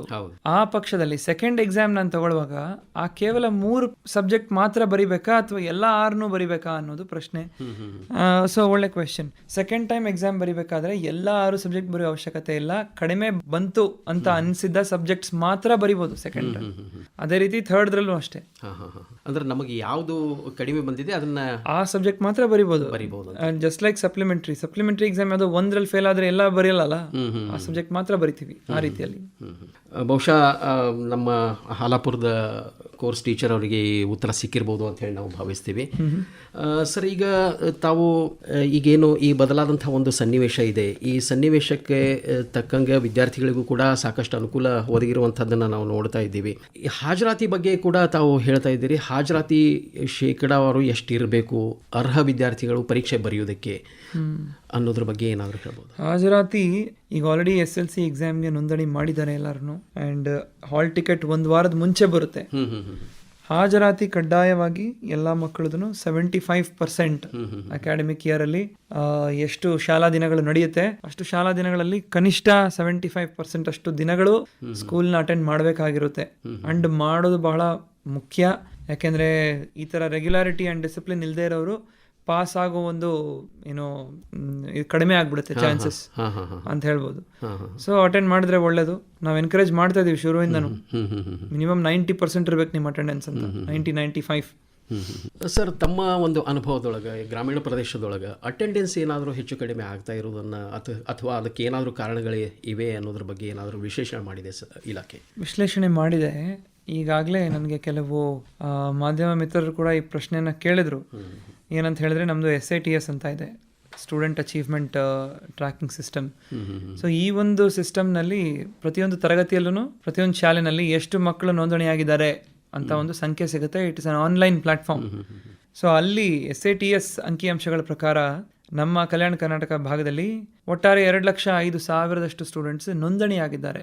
ಅಂದರೆ ಇವರು 10ನೇ ತರಗತಿಯಲ್ಲಿ ಇದ್ದಾರೆ ಅಂತ ತೋರಿಸುತ್ತೆ ಆನ್ಲೈನ್ ನೋಡಿದ್ರೆ. ಬಟ್ 10ನೇ ಕ್ಲಾಸ್ ಪರೀಕ್ಷೆ ಬರೀತಿರೋ ಮಕ್ಕಳ ಸಂಖ್ಯೆ 1,82,000. ಸೊ ಮಿಕ್ಕ ಮಕ್ಕಳು ಎಲ್ಲೋದ್ರು ಅಂತ ಹೇಳಿದ್ರೆ ಫಾರ್ ವೇರಿಯಸ್ ರೀಸನ್ಸ್. ಆ ಒಂದು ಸರ್ವೆ ಕೂಡ ಮಾಡಿದ್ದೀವಿ, ನಮ್ಮ ವೆಬ್ಸೈಟ್ನಲ್ಲಿ ಅಫಿಷಿಯಲಿ ಇದನ್ನ ಹೋಸ್ಟ್ ಮಾಡಿದ್ದೀವಿ ಈ ಒಂದು ಮಾಹಿತಿಯನ್ನು. ಸೊ ಹಾಜರಾತಿ ಕೊರತೆಯಿಂದಾಗಿ ಬಹಳಷ್ಟು ಜನ, ಸುಮಾರು 9,000 ಮಕ್ಕಳು ಹಾಜರಾತಿ ಕೊರತೆಯಿಂದ ನಮ್ಮ ಎಂಟೈರ್ ವಿಭಾಗದಲ್ಲಿ ಈಗ ಅಟೆಂಡ್ ಮಾಡ್ತಾ ಇಲ್ಲ. ಇನ್ನೊಂದು ವಲಸೆ ಹೋಗ್ಬಿಟ್ಟಿದ್ದಾರೆ. ಬಹಳಷ್ಟು ಮಕ್ಕಳು ಶುರು ಮಾಡಿದ್ರು ಸ್ಕೂಲ್ನ 1-2 ತಿಂಗಳು 3 ತಿಂಗಳು ನಂತರ ಇಡೀ ಕುಟುಂಬದ ಜೊತೆಗೆ ವಲಸೆ ಹೋದಂಥ ಪ್ರಕರಣಗಳಿದ್ದಾವೆ. Somewhere around 5,900. ಇದಾದ ನಂತರ ನಮ್ಮಲ್ಲಿ ಇನ್ನಿತರೆ ಕಾರಣಗಳು, ಅಂದರೆ ನಮ್ಮದು ನೋ ಡಿಟೆನ್ಷನ್ ಪಾಲಿಸಿ ಅಂತ ಇದೆ, ಹೊಸ ನ್ಯೂ ಎಜುಕೇಷನ್ ಪಾಲಿಸಿ ಪ್ರಕಾರ, ರೈಟ್ ಟು ಎಜುಕೇಷನ್ ಆ್ಯಕ್ಟ್ ಪ್ರಕಾರ. ಸೊ ಅದರಲ್ಲಿ ನೋ ಡಿಟೆನ್ಷನ್ ಅಂದರೆ 10ನೇ ತರಗತಿ ಕಂಪ್ಲೀಟ್ ಆಗುವವರೆಗೆ ಮಕ್ಕಳನ್ನ ಡಿಟೈನ್ ಮಾಡೋ ಹಾಗಿಲ್ಲ. ನಾವು ಎನ್ಕರೇಜ್ ಮಾಡಿ ಓದಿಸಿ ಕಳಿಸ್ಬೇಕು, 10ನೇ ಕ್ಲಾಸ್ ಪಾಸ್ ಮಾಡಿನೇ ಸ್ಕೂಲಿಂದ ಆಚೆ ಕಳಿಸ್ಬೇಕು ಅನ್ನೋ ಒಂದು ಪಾಲಿಸಿ. ಸೊ ಅದ್ರ ಪ್ರಕಾರ ನಾವು ಈ SATS ಅಂಕಿಗಳನ್ನ, ನಂಬರ್ಸ್ನ ನಾವು ಡಿಲೀಟ್ ಮಾಡೋಕ್ಕೆ ಹೋಗಲ್ಲ. 10ನೇ ತರಗತಿ ತಲುಪೋವರೆಗೆ ಎನ್ಕರೇಜ್ ಮಾಡ್ತೀವಿ ಮಕ್ಕಳಿಗೆ. ಆದರೂ ಫಾರ್ ವೇರಿಯಸ್ ರೀಸನ್ಸ್ 10ನೇ ತರಗತಿ ತಲುಪುವ ಮುಂಚೆನೆ ಎಷ್ಟೋ ಮಕ್ಕಳು ಶಾಲೆನ ಬಿಟ್ಬಿಟ್ಟಿರ್ತಾರೆ. 8ನೇ ಕ್ಲಾಸ್ನಲ್ಲಿ 9ನೇ ಕ್ಲಾಸ್ನಲ್ಲಿ ಬೇರೆ ಕಡೆ ವಲಸೆ ಹೋಗೋದು ಮತ್ತೊಂದು ಕಾರಣಗಳಿಂದಾಗಿ. ಸೊ ಅಂಥ ಮಕ್ಕಳು ಕೂಡ ಇದ್ದಾರೆ, ಸಮ್ವೇರ್ ಅರೌಂಡ್ 5,600. ಸೊ ಈ ರೀತಿ ಎಂಟೈರ್ ಡಿವಿಷನ್ಲಿ ನಾವು ನೋಡೋಕ್ಕೆ ಹೋದರೆ ಸಮ್ವೇರ್ ಅರೌಂಡ್ 18,000 ಮಕ್ಕಳು ನಮಗೆ SATSನಲ್ಲಿ ಇದ್ದವರು SLC ಪರೀಕ್ಷೆ ಬರಿತಾ ಇಲ್ಲ. ಬಟ್ SLC ಪರೀಕ್ಷೆ ಬರಿತಾ ಇರೋರ ಸಂಖ್ಯೆ ಗಣನೀಯವಾಗಿದೆ. 1,82,000 ಮಕ್ಕಳು ಬರಿತಾ ಇದ್ದಾರೆ. ಕಳೆದ ವರ್ಷ ಈ ಸಂಖ್ಯೆ 1,72,000 ಇತ್ತು. 10,000 ಮಕ್ಕಳು ಜಾಸ್ತಿ ಈ ವರ್ಷ ಎಕ್ಸಾಮ್ ಬರಿತಾ ಇದ್ದಾರೆ, which is a positive sign. Sir, ಈಗ ಭಾಳ ಒಳ್ಳೆ ವಿಚಾರ ಹೇಳಿದ್ರಿ. ಯಾಕಂತಂದ್ರೆ ಯಾಕೆ ಡ್ರಾಪ್ಔಟ್ ಆಗ್ತಾ ಇದ್ದಾರೆ ಅನ್ನೋದ್ರ ಬಗ್ಗೆ ತಾವು ಕಾರಣಗಳನ್ನು ವಿಶ್ಲೇಷಣೆ ಮಾಡಿ ಆ ಪ್ರಕಾರನೇ ಒಂದು ನೀತಿ ನಿರೂಪಣೆ ಮಾಡಿ ಯಾವ ರೀತಿ ಮಕ್ಕಳನ್ನ ಮತ್ತೆ ಶಾಲೆಗೆ ಕರೆಸಬೇಕು ಅನ್ನೋದ್ರ ಬಗ್ಗೆ ಕೂಡ ವಿಚಾರ ಮಾಡಬಹುದು. ಒಂದು ಕರೆ ಇದೆ ಸರ್, ತಗೋಣ. Okay, hello Akashvani. ನಮಸ್ತೆ, ಹೇಳ್ರಿ, ಯಾರು ಮಾತಾಡೋದು? ನಮ್ಮ ಸ್ಟೂಡೆಂಟ್ ಒಬ್ರು ಮಾತಾಡ್ತಾರಂತ ಸರ್, ರಾಯಚೂರು ಡಿಸ್ಟಿಕ್ ಇಂದ ಲಿಂಗಸೂರು. ಕೊಡ್ರಿ ಸ್ಟೂಡೆಂಟ್ಸ್ ಕೊಡ್ರಿ. ಹಲೋ, ನಮಸ್ತೆ ಸರ್. ನಮಸ್ತೆ, ಯಾರು ಮಾತಾಡೋದು? ಸರ್, ಅಂಶರ ಸ್ಕೂಲ್ ಇಂದ ಚೈತ್ರ, ಏನು ಪ್ರಶ್ನೆ ಇದೆ? ನಮ್ಮ ಜೊತೆಗೆ ಸ್ಟುಡಿಯೋದೊಳಗೆ ಆಯುಕ್ತರು ಇದ್ದಾರೆ, ಅವ್ರಿಗೆ ಪ್ರಶ್ನೆ ಕೇಳ್ರಿ. ಸರ್, ಅದು 10th ಬೋರ್ಡ್ ಎಕ್ಸಾಮ್ ಬರ್ತೀವಲ್ರಿ, ಒಂದ್ಸರ ಬರ್ದ್ಮೇಲೆ ಇನ್ನೊಂದ್ಸರಿ ಬರೀಬೋದೇನ್ರಿ? ಚೈತ್ರ, ನೀವು 10th ಕ್ಲಾಸಲ್ಲಿ ಓದ್ತಿದ್ದೀರಾ? ಹಾ ಸರ್. ಸೊ ಚೈತ್ರ, 10th ಮೊದಲನೇ ಪರೀಕ್ಷೆನ ಸೀರಿಯಸ್ ಆಗಿ ಬರಿಬೇಕು. ಅದೇ ನಿಮ್ಮ ಏನಂತಾರೆ, ಒಂದ್ಸಲಿ ಬರೆದು ಮ್ಯಾಕ್ಸಿಮಮ್ ಸ್ಕೋರ್ನ ಅಚೀವ್ ಮಾಡೋಕ್ಕೆ ನೀವೆಲ್ಲರೂ ಟ್ರೈ ಮಾಡಬೇಕು. ಮಾರ್ಚ್ 25ರಿಂದ ಎಕ್ಸಾಮ್ ಶುರು ಆಗ್ತಾ ಇದೆ, ಗೊತ್ತಿದೆ ಅಲ್ವಾ ಚೈತ್ರ? ಸೊ ಎಕ್ಸಾಮ್ ಬರೀರಿ ಮೊದಲನೇ ಸಾರಿ ಬರೆದ ನಂತರ ದುರದೃಷ್ಟವಶಾತ್ ಫೇಲ್ ಯಾವ್ದಾದ್ರು ಸಬ್ಜೆಕ್ಟಲ್ಲಿ ಆದರೆ ಅಥವಾ ಬಹಳ ಕಡಿಮೆ ಅಂಕ ಬಂದರೆ ನಿಮ್ಮ ಎಕ್ಸ್ಪೆಕ್ಟೇಷನ್ಗಿಂತ ಆಗಬಾರ್ದು ಅಂತ ನಾನು ಆಶಿಸ್ತೀನಿ, ಬಯಸ್ತೀನಿ. ಅದೇ ರೀತಿ ಬಂದರೆ ಮತ್ತೆ ಇನ್ನೊಂದ್ಸಲಿ ಎಕ್ಸಾಮ್ ತಗೊಳ್ಳೋ ಅವಕಾಶ ಇರುತ್ತೆ, ತಗೊಳ್ಬೋದಾಗಿದೆ, ಮಾರ್ಕ್ಸ್ನ ಇಂಪ್ರೂವ್ ಮಾಡ್ಕೊಳ್ಬೋದಾಗಿದೆ. ಚೈತ್ರ, ಒಳ್ಳೆಯದು, ಧನ್ಯವಾದಗಳು. ಚೈತ್ರ ಅವರಿಗೆ ಈ ಉತ್ತರ ಸಿಕ್ಕಿದೆ ಅಂತ ಹೇಳಿ ನಾವು ಭಾವಿಸ್ತೀವಿ. ಸರ್, ಈಗ ವಿದ್ಯಾರ್ಥಿಗಳು ಮೇಲಿಂದ ಮೇಲೆ ಆ ಪ್ರಶ್ನೆ ಕೇಳ್ತಾ ಇದ್ದಾರೆ ಅಂತಂದ್ರೆ ಪರೀಕ್ಷೆ ಬರೆದ ನಂತರ ನಾವು ಸುಧಾರಣೆ ಮಾಡ್ಕೊಳ್ಬಹುದು ಹೆಂಗ ಅನ್ನುವಂಥದ್ದು. ಒಂದನೇ ಪ್ರಶ್ನೆ ಆದ ನಂತರ ಮೂರನೇ ಪರೀಕ್ಷೆಗಳಿಗೆ ಸುಧಾರಣೆ ಮಾಡ್ಕೊಳ್ಬಹುದು ಹೆಂಗ ಅನ್ನುವಂಥದ್ದು ಒಂದು ವಿಚಾರ ಬರ್ತಾ ಇದೆ. ಯಾರಿಗೆ ಅದರೊಳಗೆ ಮತ್ತಷ್ಟು ಶ್ರಮ ಹಾಕಿ ತಮ್ಮ ಒಳ್ಳೆ ಪರೀಕ್ಷೆ ಬರೆದು ಒಳ್ಳೆ ಅಂಕಗಳನ್ನು ಪಡೆಯುವಂಥ ಒಂದು ಅವಕಾಶಗಳದಾವ, ಅದನ್ನ ತಾವು ಉಪಯೋಗ ಮಾಡ್ಕೊಳ್ಬಹುದು ಅನ್ನುವಂಥ ಒಂದು ವಿಚಾರವನ್ನು ತಾವು ಹೇಳ್ತಾ ಇದ್ರಿ. ಈಗೇನು ನೋಂದಣಿ ಮಾಡ್ಕೊಳ್ಳುವಂಥ ಸಮಯದೊಳಗೆ ಒಂದು ಸಲ ಫೀ ಕಟ್ಟಿಬಿಟ್ರೆ ಸಾಕು ಸರ್, ಈ ಉಳಿದ 2-3 ಪರೀಕ್ಷೆಗಳಿಗೇನು ಫೀಸ್ ಏನು ಬೇಕಾಗಿಲ್ಲ ಸರ್? ಎಕ್ಸಾಮ್ ಮೊದಲನೇ ಪರೀಕ್ಷೆಗೆ ನೋಂದಣಿ ಮಾಡಿಕೊಂಡು ಕೇವಲ ಒಂದೇ ಒಂದು ಪರೀಕ್ಷೆ ಬರಿತೀವಿ ಅಂದರೆ ದಟ್ ಇಸ್ ಫೈನ್. ಬಟ್ ನಾವು ನೋಂದಣಿ ಮಾಡ್ಕೋಬೇಕಾದ್ರೆ ಏನು ಫೀಸ್ ಕಟ್ಟಿರ್ತೀವಿ ಅದು ಕೇವಲ ಮೊದಲನೇ ಪರೀಕ್ಷೆಗಷ್ಟೇ ಲಾಗು ಆಗುತ್ತೆ. ಮುಂಬರುವ 2ನೇ ಹಾಗೂ 3ನೇ ಪರೀಕ್ಷೆಗೆ ಫೀಯನ್ನು ಕಟ್ಟಬೇಕಾಗುತ್ತೆ ಬರೆಯೋ ಸಮಯದಲ್ಲಿ. ಆ್ಯಂಡ್ ಬಟ್ ಆದರೆ ನಮ್ಮ ಮಾರ್ಕ್ಸ್ ಕಾರ್ಡ್ಗಾಗಿ ಒಂದೇ ಸಲ ನಾವು ಫೀಸ್ನ ಪೇ ಮಾಡ್ತೀವಿ. ಅದು ಪಾಸ್ ಆದ ನಂತರ ನಮಗೆ 1 ತಿಂಗಳು ಟೈಮ್ ನಂತರ ಮಾರ್ಕ್ಸ್ ಕಾರ್ಡ್ ನಮ್ಮನ್ನು ತಲುಪುತ್ತೆ. ಈಗ ಒಬ್ಬ ವಿದ್ಯಾರ್ಥಿ 3 ಪರೀಕ್ಷೆ ಬರೀತಾರೆ ಅಂತ ಹೇಳಿ ತಿಳ್ಕೊಳ್ಳೋಣ ಸರ್. 3 ಪರೀಕ್ಷೆಗಳಲ್ಲಿ ಬೇರೆ ಬೇರೆ ವಿಷಯಗಳನ್ನು ಅವರು ಬರೆದು ಮಾರ್ಕ್ಸ್ ಪಡಿತಾರೆ.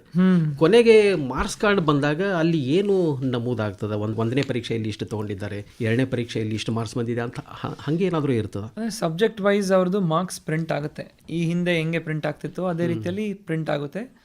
ಬಟ್ ಒಂದೇ ಸಣ್ಣ ಬದಲಾವಣೆ ಅಂದ್ರೆ ಮಾರ್ಕ್ಸ್ ಪಕ್ಕದಲ್ಲಿ ಇವರು ಎಷ್ಟನೇ ಆವೃತ್ತಿಯ ಒಂದು ಎಕ್ಸಾಮ್ನಲ್ಲಿ ಈ ಒಂದು ಅಂಕ ಗಳಿಸಿದ್ದಾರೆ ಅಂತ ಪಕ್ಕದಲ್ಲಿ ಬರುತ್ತೆ.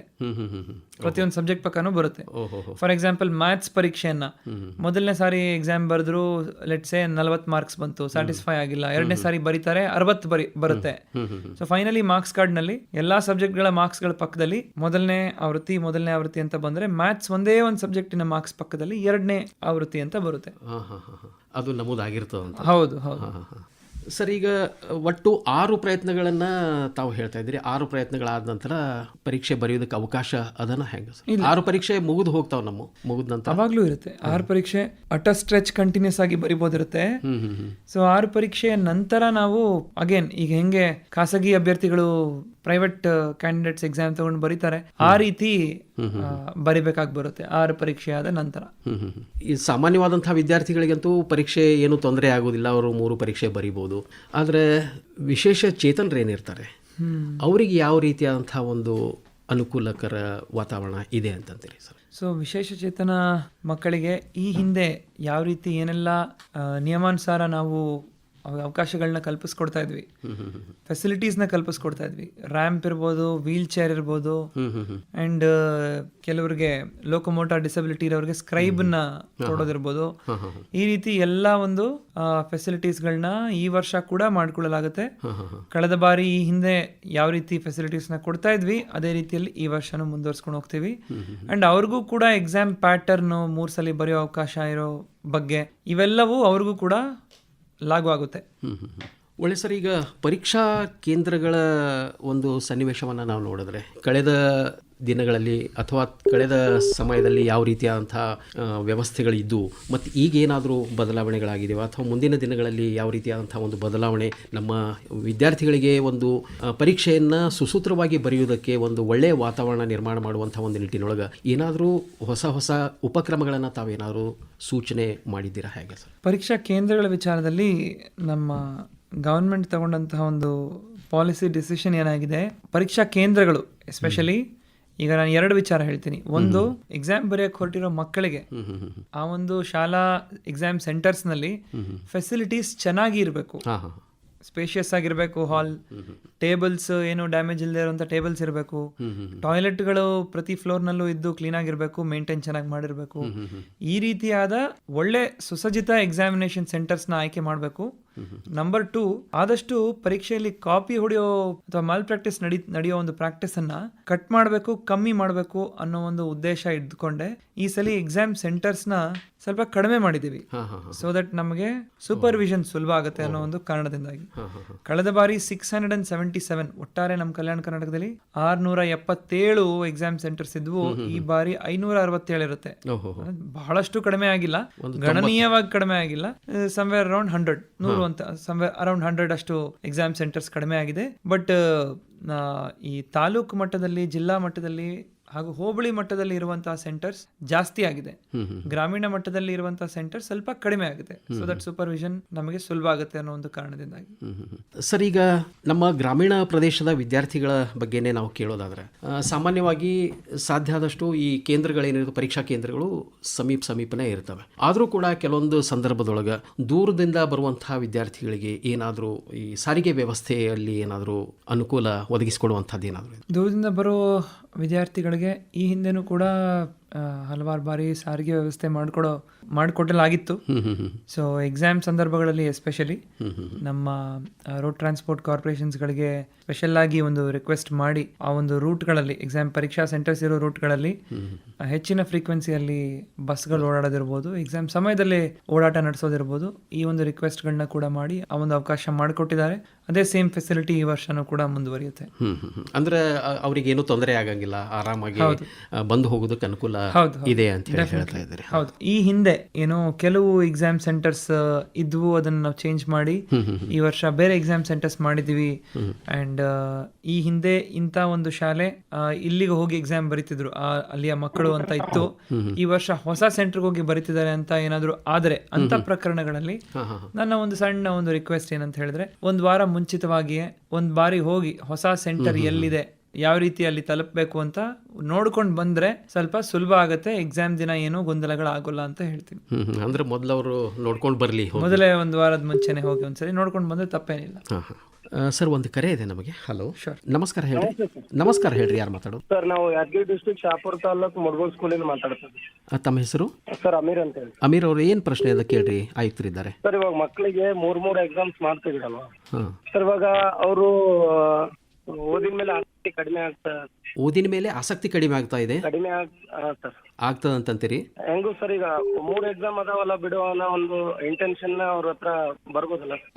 ಸೊ ನಿಮ್ ಪ್ರಶ್ನೆ ಉತ್ತರ ಕೊಡಕ್ಕೆ ಇಷ್ಟಪಡ್ತೀನಿ. ಏನಂತ ಹೇಳಿದ್ರೆ, 3 ಎಕ್ಸಾಮ್ ಇದಾವಲ್ಲ ಬಿಡು ಅಂತ ಅವರು ಲೈಟ್ ಆಗಿ ತಗೊಳಕ್ಕಿಂತ ಹೆಚ್ಚಾಗಿ ನಾವೆಲ್ಲ ಏನನ್ನ ಕಡ್ಡಾಯ ಮಾಡ್ತಾ ಇದೀವಿ, ಮೊದಲನೇ ಪರೀಕ್ಷೆಗೆ ನೋಂದಣಿ ಮಾಡೋದು, ಎಕ್ಸಾಮ್ ಫೀಸ್ ಕಟ್ಟೋದು, ಮಾರ್ಕ್ಸ್ ಕಾರ್ಡ್ಗೆ ಫೀಸ್ ಕಟ್ಟೋದೆಲ್ಲ ಕಡ್ಡಾಯ. ಸೊ ಮೊದಲನೇ ಪರೀಕ್ಷೆಗೆ ನೋಂದಣಿ ಮಾಡೋದು ಅಂಡ್ ಅಟೆಂಡ್ ಮಾಡೋದು ಕಡ್ಡಾಯವಾಗಿರುತ್ತೆ. ಸೊ ಯಾವುದೇ ಮಕ್ಕಳು 3 ಸಲ ಎಕ್ಸಾಮ್ ಬರೆಯಕ್ಕೆ ಇಷ್ಟಪಡಲ್ಲ.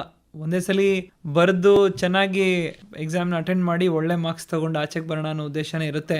ಸೊ ಬಟ್ ಈ ಹಿಂದೆ ಏನಾಗ್ತಿತ್ತು, ಒಂದು ಅವಕಾಶ ಇರ್ತಾ ಇತ್ತು, ಆ ಒಂದು ಅವಕಾಶ ಕೈ ತಪ್ಪಿದ್ರೆ ಮುಗೀತಲ್ಲ, ಅಯ್ಯೋ ಇನ್ನೇನು ಸಪ್ಲಿಮೆಂಟ್ರಿ ಎಕ್ಸಾಮ್ ಮುಂದೆ, ಅದು ಇನ್ನು 2 ತಿಂಗಳು ಬಿಟ್ಟು ಬರುತ್ತೆ, ಆ ಸಪ್ಲಿಮೆಂಟ್ರಿ ಎಕ್ಸಾಮ್ ಬರೆದು ಮತ್ತೆ ನಾನು PUC ಸೇರ್ಕೊಳ್ಳೋ ಅಷ್ಟೊತ್ತಿಗೆ ಆ ಒಂದು ವಿದ್ಯಾರ್ಥಿ ಬಹಳ ಇಂಟ್ರೆಸ್ಟ್ನೇ ಕಳ್ಕೊಂಡ್ಬಿಟ್ಟಿರ್ತಾರೆ ಮೋಸ್ಟ್ ಲೈಕ್ಲಿ. ಸೊ ಅಂಥ ಪಕ್ಷಗಳು ಮುಂಚೆ ಇರ್ತಾ ಇತ್ತು, ಸೊ ಮುಂಚೆ ಒಂದೇ ಒಂದು ಪರೀಕ್ಷೆ ಇದೆಯಲ್ಲ ಅನ್ನೋ ದಿಗ್ಲಿರ್ತಾ ಇತ್ತು, ಒಂದು ಚಿಂತೆ ಭಯ ಇರ್ತಾ ಇತ್ತು.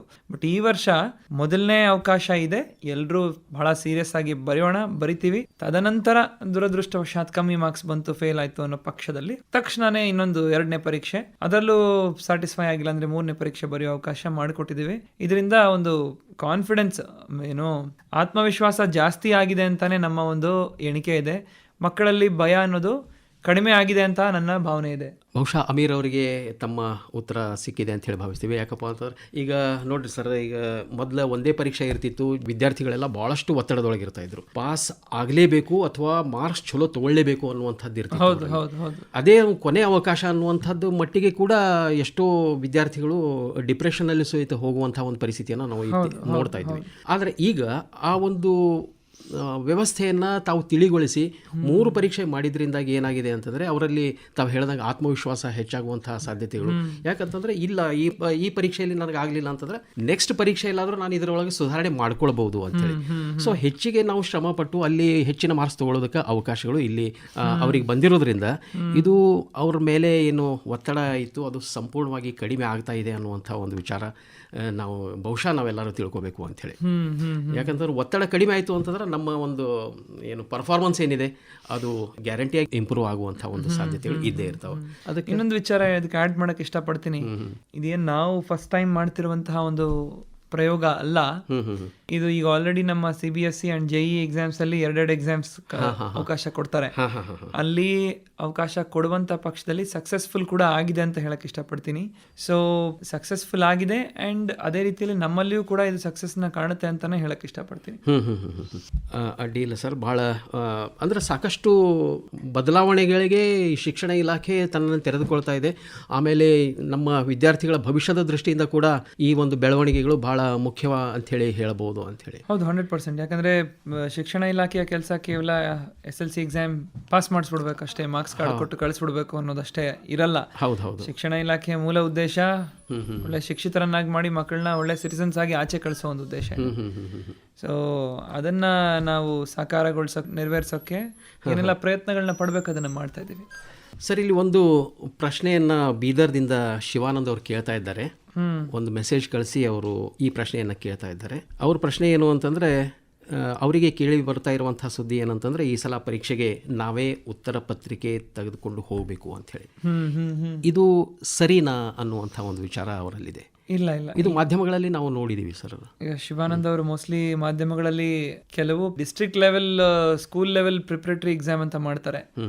ಸ್ಕೂಲ್ ಲೆವೆಲ್ ಅಲ್ಲಿ, ಡಿಸ್ಟ್ರಿಕ್ಟ್ ಲೆವೆಲ್ ಅಲ್ಲಿ ಕೆಲವು ಕಡೆ ಪ್ರಿಪರೇಟರಿ ಎಕ್ಸಾಮ್ಸ್ ಮಾಡಿದಂತಹ ಪ್ರಕರಣಗಳಲ್ಲಿ, ಪಕ್ಷಗಳಲ್ಲಿ ಕ್ವೆಶ್ಚನ್ ಪೇಪರ್ಸ್ ಪ್ರಿಂಟ್ ಮಾಡಿ ಕೊಡ್ತೀವಿ, ಆನ್ಸರ್ ಪೇಪರ್ಸ್ ನೀವು ತಂದು ಪ್ರಾಕ್ಟೀಸ್ ಎಕ್ಸಾಮ್ ನ ಬರೀರಿ ಅಂತ ಹೇಳಿರೋ ಪ್ರಕರಣಗಳನ್ನ ನಾನು ನ್ಯೂಸ್ ಪೇಪರ್ ನಲ್ಲಿ ಓದಿದ್ದೇನೆ.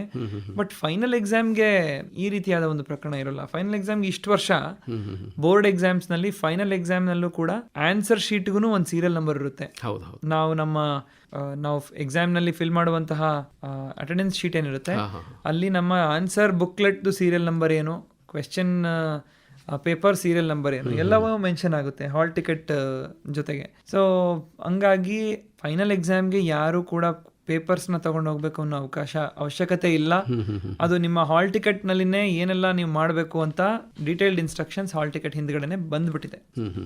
ಅಂಡ್ ಮೀನ್ ವೈಲ್ ಇದನ್ನ ಮುಂಚೆ ಎಲ್ಲ ಕ್ವೆಶ್ಚನ್ ಪೇಪರ್ ಇರ್ತಾ ಇತ್ತು ಅಂಡ್ ಆಚೆ ತಗೊಂಡು ಹೋಗ್ಬೋದಿತ್ತು. ಇವಾಗೆಲ್ಲ ಹೆಂಗಿದೆ, question come answer paper booklet ಇರುತ್ತೆ. ಇವಾಗೆಲ್ಲ ಯಾರು ಕ್ವೆಶ್ಚನ್ ಪೇಪರ್ನ ಆಚೆ ತಗೊಂಡೇ ಹೋಗಲ್ಲ. ಅಂದ್ರೆ ಕ್ವಶನ್ಗಳ ಸಹಿತ ಉತ್ತರ ಪತ್ರಿಕೆಯನ್ನು ಕೊಡಬೇಕು. ಹೌದು. ಅಂಡ್ ಪ್ರತಿ ಪ್ರಶ್ನೆ ಕೆಳಗಡೆ ಇಷ್ಟು ಜಾಗ, ಇಷ್ಟು ಸ್ಪೇಸ್ ಅಂತ ಕೊಟ್ಬಿಟ್ಟಿರ್ತಾರೆ, ಆ ಸ್ಪೇಸ್ ನಲ್ಲೇ ಫಿಲ್ ಮಾಡ್ತಾರೆ. ಅಡ್ಡಿಲ್ಲ ಸರ್. ಈಗ ಏನು ಪರೀಕ್ಷೆ ಆದ ನಂತರ ಕೆಲವೊಬ್ಬರಿಗೆ ಬೇಗನೆ ಮಾರ್ಕ್ಸ್ ಕಾರ್ಡ್ ಬೇಕಾಗ್ತದೆ. ಅಂಥ ಒಂದು ಸಂದರ್ಭದೊಳಗೆ ಈ ವ್ಯವಸ್ಥೆ ವಿದ್ಯಾರ್ಥಿಗಳಿಗೆ ಆಗ್ತದ ಹೇಗಂತ? ಪರೀಕ್ಷೆ ಆದ ನಂತರ ರಿಸಲ್ಟ್ ಬರುತ್ತೆ. ಸೊ ರಿಸಲ್ಟ್ ಬಂದ 1 ತಿಂಗಳ ನಂತರ ಫಿಸಿಕಲ್ ಮಾರ್ಕ್ಸ್ ಕಾರ್ಡ್ ಆಯಾ ಸ್ಕೂಲ್ಗಳ ಮುಖಾಂತರ ಮಕ್ಕಳನ್ನ ತಲುಪುತ್ತೆ. ಅದರ್ವೈಸ್ ಅವರಿಗೆ ಅದಕ್ಕಿಂತ ಮುಂಚೆನೆ ಮಾರ್ಕ್ಸ್ ಕಾರ್ಡ್ಗಳ ಒಂದು ಅವಶ್ಯಕತೆ ಬರುತ್ತೆ, ಎಲ್ಲಾದ್ರೂ ಅಪ್ಲೈ ಮಾಡಬೇಕು ಅನ್ನೋ ಇದರಲ್ಲಿ ಸರ್ಕಮ್ಸ್ಟಾನ್ಸ್ಗಳಲ್ಲಿ.